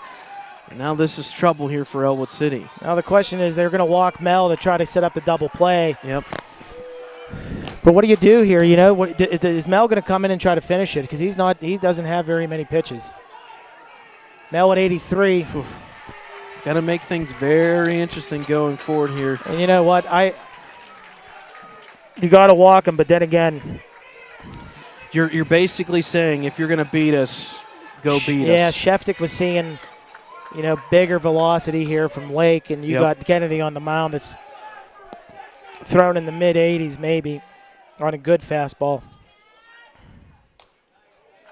Starts it off on the outside for a strike. Is first baseman number 21, Adam Sheftick. So Sheftick behind the count 0-1. Again, first and second with the intentional walk here. 1 out, Bucks up by 1 run. Down low, makes the count even 1-1. Not the inning you would expect, but, that's baseball, Brad. Oh, yeah. You're going to get the best from both teams. And Yep. Seeding really not a thing nowadays. It's not just really. Nope. They're all close enough to be here. Give credit to Burrell. They're putting bat on ball as they've done all year and have battled. It's the strike call on the outside there. Strike 2. 1-2. Big pitch coming. Need a strikeout here. Need a strikeout. I don't trust anything on the ground. No. You need a strikeout. Yep, for sure. 1-2 pitch from Kennedy. Ground ball. That's going to be 1. Only 1. There goes 1. He's going home, and he's out safe. Took forever. Hit the runner, and everything is falling apart, folks. Yeah, I agree with that. That was a great call by the by the skipper from Burrell there. Sends the runner on contact. Matt Kelly not expecting it, and the run scores, and they're up 2. That's great base running by Burrell. And unfortunately, Kelly wasn't even worried about the runner third, not thinking he was coming, but that's a good send. And that's the home dugout. They're right there on the first baseline. You got to be yelling to Kelly, throw home. You got to be quick. You can't be looking at the bag. Runner was breaking on contact. He was moving. So a 2-run lead here, and the Wolverines dug himself a hole, and they're going to have to find a way to dig themselves out. And that'll bring up number 7, Adam Wass, still with a runner out there to play with, and that's insurance run here. And they had him at second. Keller had him on the back throw to second, and Lake's throw to Mills hits Wass and whoever's at third there. It's coming right back at us, Brad. Here it comes, right at your camera, Brad. There it is, right there. We're there, Brad. Well, you knew it was coming at some point. At that point, you just hope and pray, and it fell through the camera area, went through the tripod, and no harm, no foul. We're going to move on. No harm, no foul. I'm handing out foul balls like it's the majors. Another double down the line. If Barberia can get there, Barberia makes the catch, but the Wolverines have work to do. Burrell battles back, down by 1 to take a 4-2 lead. We'll go to the bottom of the 7th. Last chance for the Wolverines.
All right, folks, welcome back here. Bottom of the 7th inning. It's the do-or-die opportunity here for the Wolverines, down 2 On the flip side, it's the battling Bucks. They find a way to score 3 to take the lead. In these next two hitters, Kelly and Boker and Kelly need to see more than one pitch, and Mel is coming back out to try to close this one out. Mel right now at 83 pitches.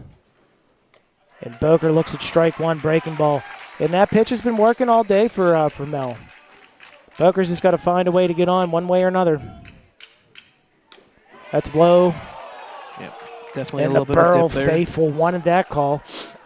But definitely a little low. The catcher's glove moving up a little bit again. If Kleckner can work his way underneath that, that's going to get called. Oh, another very questionable pitch. It was close there and must have been high and outside. 2-1 count to Boker here. Hitter's count. See what he throws. I go back to the breaking ball. There it was for a strike, absolutely. And that pitch, like I said, has been working. And you know what? He's not afraid to throw it, and I think he throws it again. He'll go right back to it, yep. I think he throws it again. Boker's got to find a hole somewhere. Foul it off, stay alive. Nope, that's going to be into the bullpen. Deep into the bullpen. Fouled off. That'll keep the count now 2-2. 2-2. The Ellwood faithful cheering him on. A lot of nerves, a lot of heads down, but the game's not over, Brad. The game is not over. Baseball's a quirky sport here. Anything can happen. Burrell can hang 2. We can hang 3. Or at least 2 to keep it going. Yep. Just need runners in any way, fashion. Doesn't matter if you get on with an error. Doesn't matter if you get plunked in the head. You got to get on. Please don't get plunked in the head. I'll take a plunk in the head. And he works the count full. Boy. Making things interesting here. We're going to switch the ball here. Just playing a little gamesmanship here. Some chess and checkers.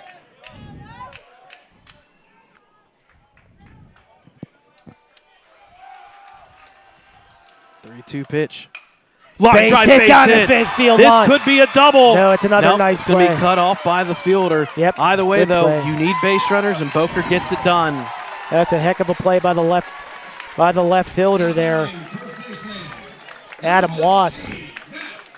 That's one thing they've been doing good at. They've been keeping the ball in front of them. Fielders, I would say if there's one advantage today that we've seen on the field, it's their outfield. Defensively, their outfield has been 10 times better than that. Absolutely. And that's unfortunate for the Wolverines. That doesn't happen very often. No, it doesn't. Drop fly ball from Cuevas. A couple misreads by Biscup. Another misread by Barbario, but Kelly takes strike one.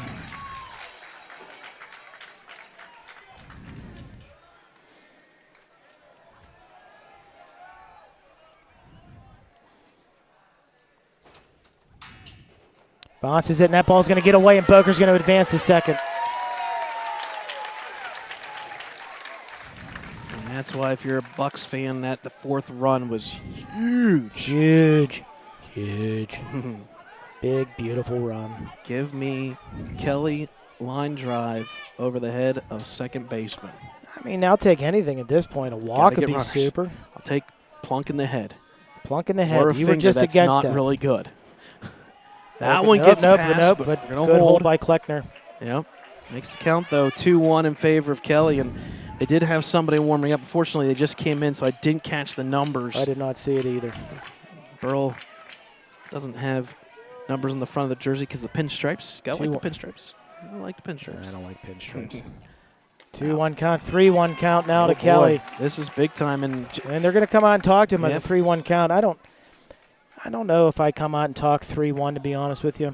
nope. I mean, Coach Jay Jay Miller comes out, and while he's doing that, Coach Chris Wise comes and talks to Kelly and says, hey, 94 pitches here for Mel. this is one where if I'm Kelly, you hate to say it this way, but I would take a pitch because you're sitting here with nobody out. You got one pitch to throw away. That pitch count just it's right there. This could go either way real fast.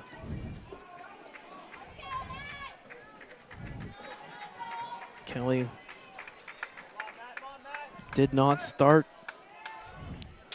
at first base all season long. He played a little bit of right field here and there, kind of figuring it out, and earned his way there.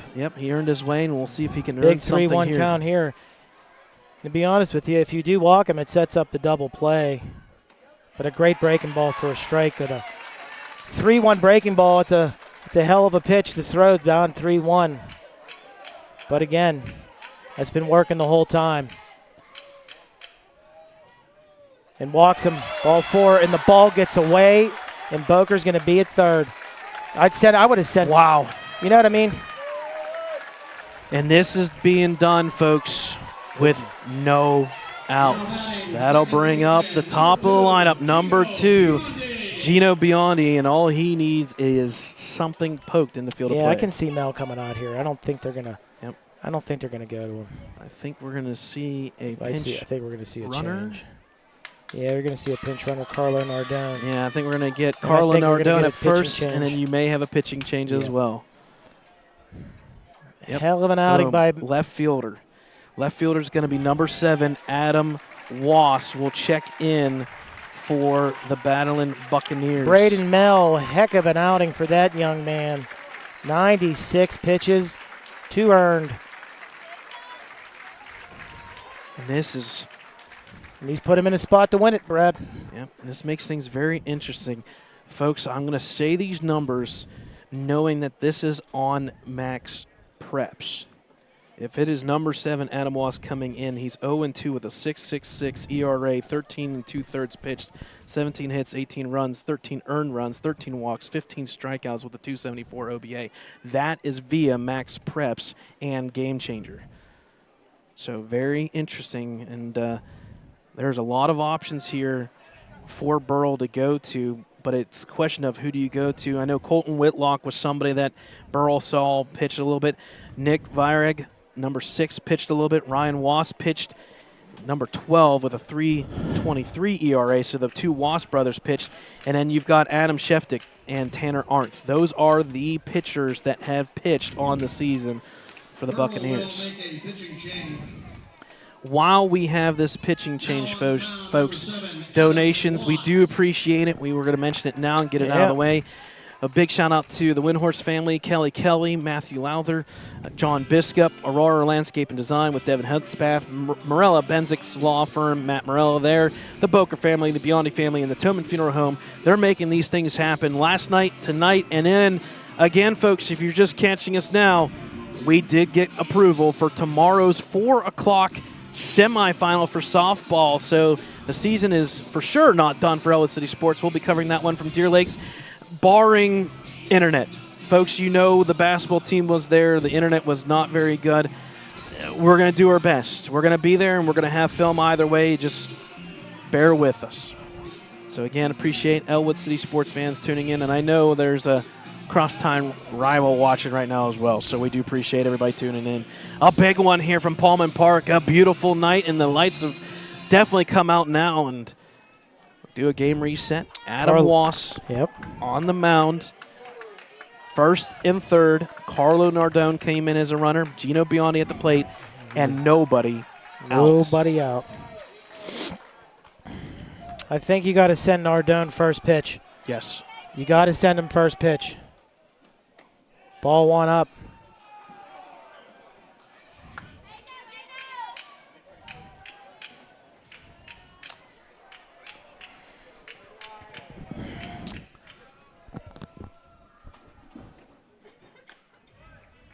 Two and 0 outside. Burrell fans wanted that call, and we've wanted it all night. All night too, Brad. Yeah, I think they've been pretty successful at the plate with consistency. 3-0 takes all the way. You would think takes all the way. You would hope to God takes all the way. I would, when this pitch is thrown, I'd take a step back. Strike 1. You know, I would have showed fake bunt there, a little wiggle, give him a little, like Karsten Lennox last night gave him the wiggle on the 3-1. And he got to the walk, and here we go. Can we get a base hit? A Keller to Keller connection? I'll let see. you call this one. Jordan Keller on the plate at the plate right now, 3 for 3 on the day, 3 singles. Thrown out at third on a very close play. He mouthed it. He thought he was safe, but any runner's going to tell you that. Nobody out, and you got the 2, 3, 4 hitters coming up. Down by 2, and a big, big gap in left center field. Here we go. Was from the stretch, deep breath, and the first pitch. Inside, ball 1.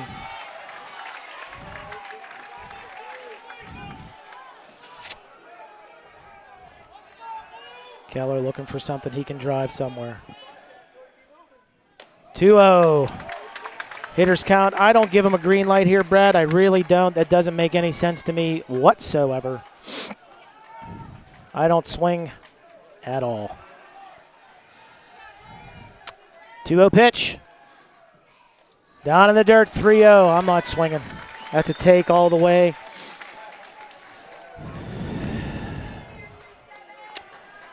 Keller looking to make something happen here. Ball 4. RBI walk for Keller. Boker's going to score. The Wolverines are down by 1. And still nobody out. And here comes the skipper for the Buccaneers to have another conversation. And by conversation, I mean they're going to bring somebody else in. Yeah, this is going to be a pitch and change. It makes you wonder if they're going to go to the next WAS. We'll see. Somebody's coming in out of the dugout, and that's number 17. That is, I believe, Blake Rivera. No, check that, number 10. My apologies. Colton Whitlock, and here we go. This is the Whitlock kid that I was talking about.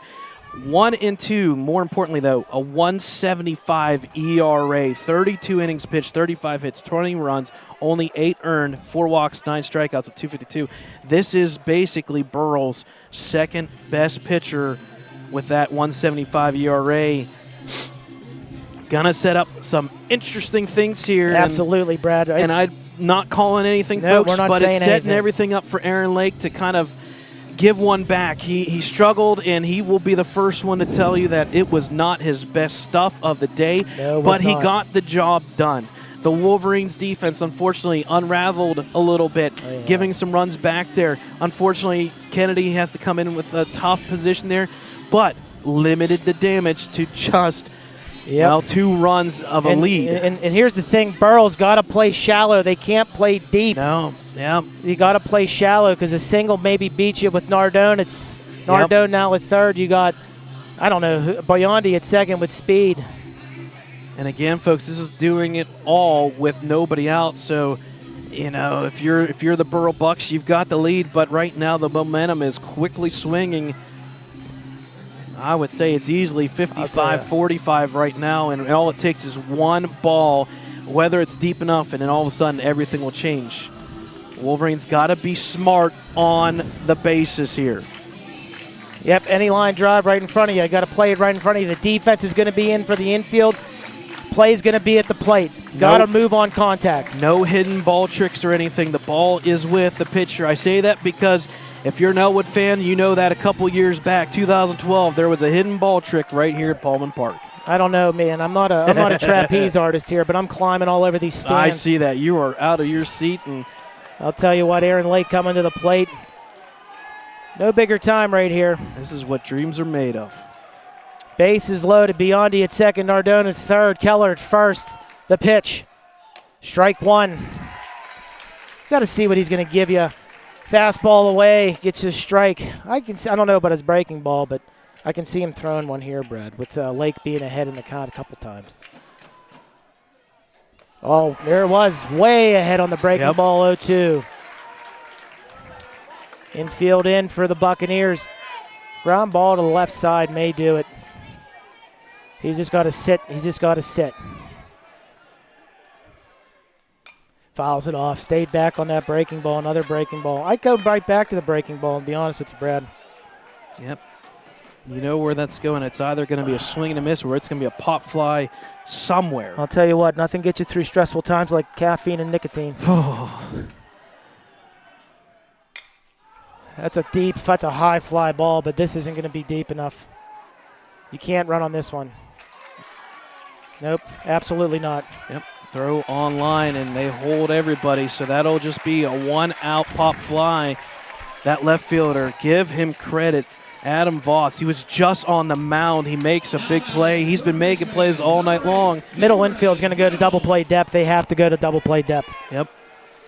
So that'll bring up number 8, Cam Mills. They're still playing in here. I don't know about this. Middle they infield. got the directions here. Now they're shifting around. Middle infield has got to go double play. Yep. Kleckner barking out the orders. One away, time called. They're going to call time, and they're going to get themselves situated. Yep. Yeah, I was hoping Lake was going to hit a line drive. I'll take a pop-up. I wanted this game at least bare minimum tied. I'll take a pop-up fly deep enough to score that run.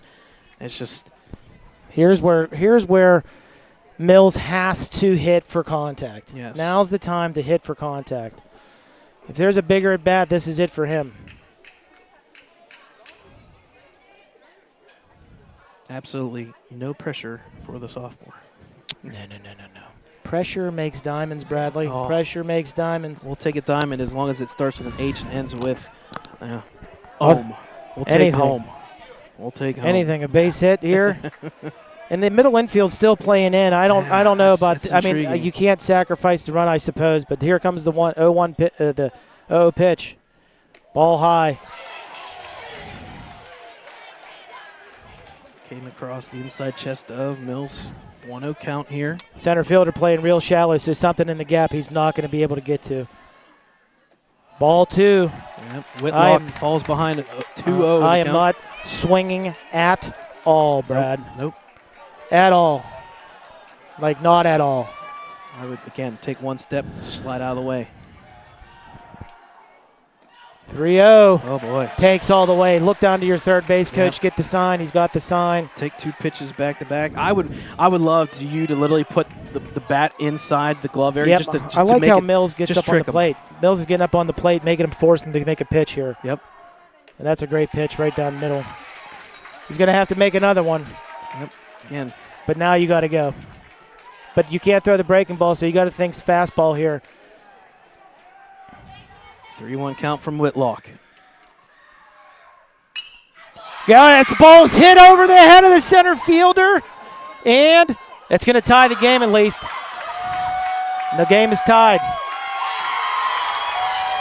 There you go, folks. So an RBI sac fly by Mills gets the job done to tie it at least. Jake Biscup here with a chance. Biscup with a chance. Remember, 2 outs here, first and third. Jake Biscup comes up with 2 outs. All he needs to do is get something in the field of play to make this very, very interesting. That hot summer air hung that one up just a little bit. Didn't get enough backspin on it to get it to carry. Pick over. If I am not doing anything other than Jordan Keller's pinch running right now, or courtesy running for Mills. I'm not stealing here. To be honest with you, I am more than likely letting Biscup run. Ball outside. And I understand putting Keller out there because you don't want the easy play at second, but then again, you don't want to cause a run to. And they're going to let him take second anyway, to be honest with you, because the runner at third is the winner. Fouls it off. 1-1.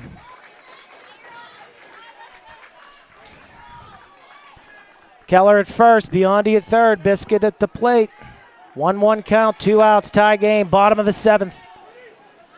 Wass on the mound. Is that Wass on the mound? Whitlock. No, Whitlock on the mound. The 1-1 pitch. Up. 2-1. Biscup almost took a rip at that one. And that one, it would have been bottled downward. Definitely the dirt. Whitlock working quick here. Keller at first getting a very, very safe lead. Base hit! Ellwood's going to walk it off! Oh, Jake Biscup walked it off! Ellwood's going to advance! Unbelievable comeback in Pullman Park! Oh, here we go. Jake Biscup. And there's a mosh pit at second base. Unbelievable. Middle fastball takes it to left center. And Ellwood's going to go. We're going to play Riverside. We're going to take on the Riverside Panthers on Thursday, folks. For a shot at the WPIAL title. What a win. Wow. The battling Wolverines as Jake Biscup comes over to cheer on the Wolverine fans. We are not done, folks. 26. Wow. Mills is going to have to pitch.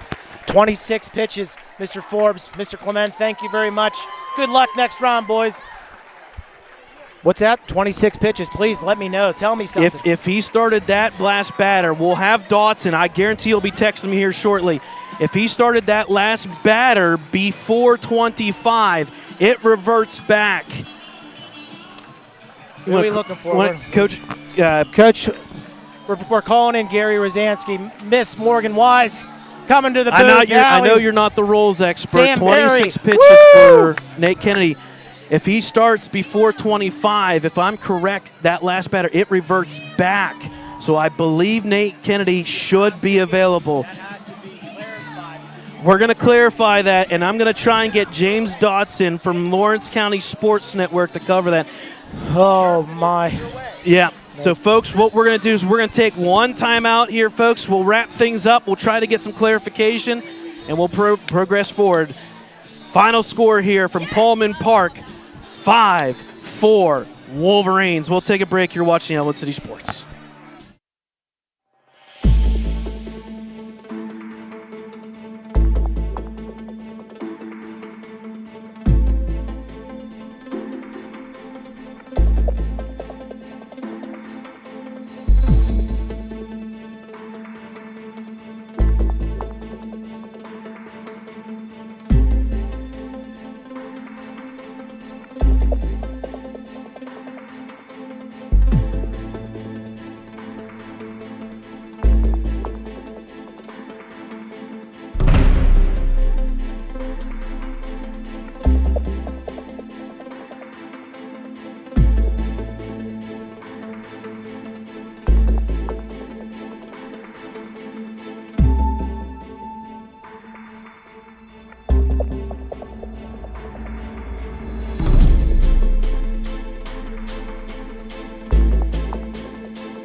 All right, folks, welcome back here to, either way you look at it, a very blue Pullman Park.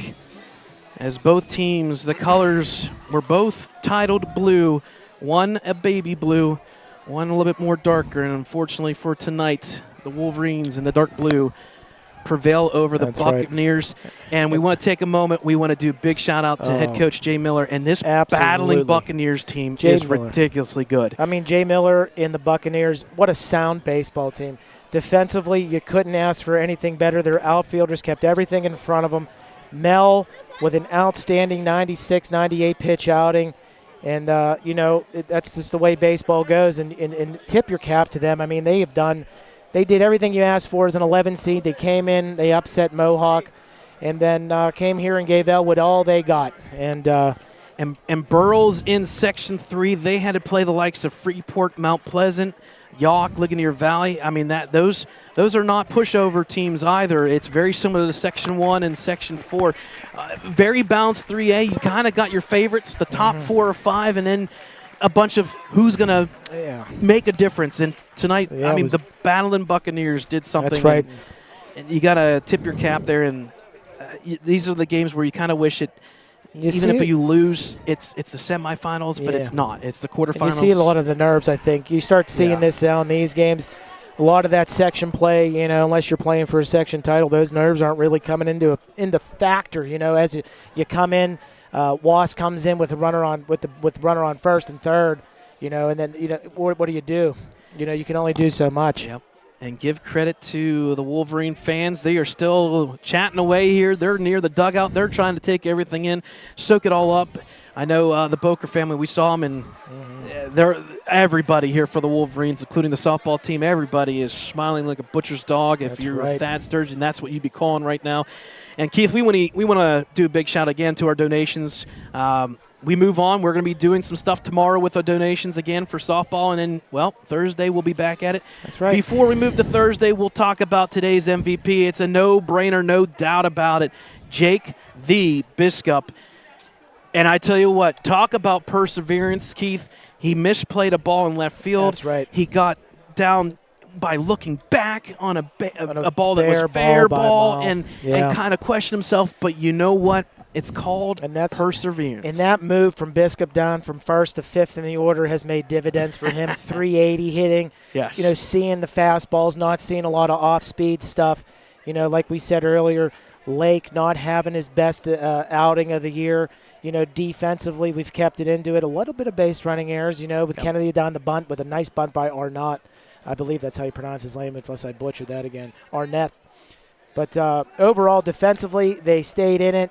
I mean, I don't know if I can take another one of these, but Brad, you want to? When's the last time? I mean, with this win, we go to the semis for a shot at Riverside for the third time, and then let's break everything down here. What was the other semifinal? Avonworth. I was trying to get that one. No, not the Avonworth one. What was the other one? South Park and South Park. Freeport. Let me look that up here real quick. We'll get her some final scores here. We'll see what South Park did here real quick. Yeah, and with that win, the Wolverines have qualified for states. Am I wrong about that? Is that correct? That is true. Yes, they did. They're one of the Final Four, so they do qualify for states, and that means that they will be at least 2 more games. That's right. And, you know, we were talking about it off the air. This was down 4-2, and we weren't being Debbie Downers, but you know, a lot of emotion up here. Thanks for the one-on-one call with the boy there, with my son. I don't think I would have been able to handle watching their last game of the year. And they've treated us to another opportunity here. It was South Park playing. Freeport? Yeah, you're right. Freeport. Yeah, with Charleroi upsetting Avonworth, right? 6-5. Yeah, trying to get you guys a result here.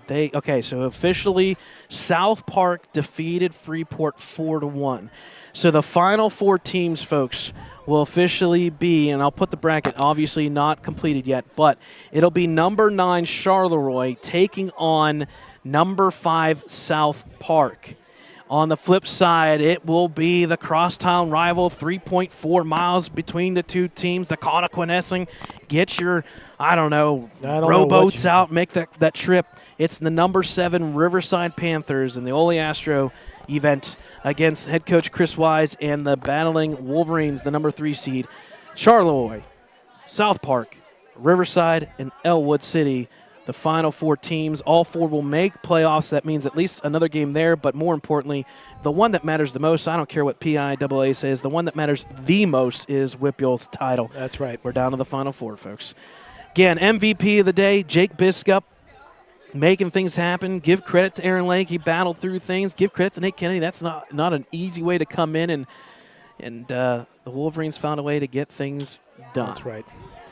So, on behalf of Ellwood City Sports, Brad Windhorst alongside Keith Keller and Dave Windhorst, folks, we'll be back on the air less than 24 hours from now. We'll be covering softball from Deer Lakes, and then Thursday we'll see what we could do for that one, folks. Final score, one more time from Pullman Park. The Wolverines advance to the semifinals 5-4 over the Buccaneers. Good night, folks, and we'll see you tomorrow from Deer Lakes.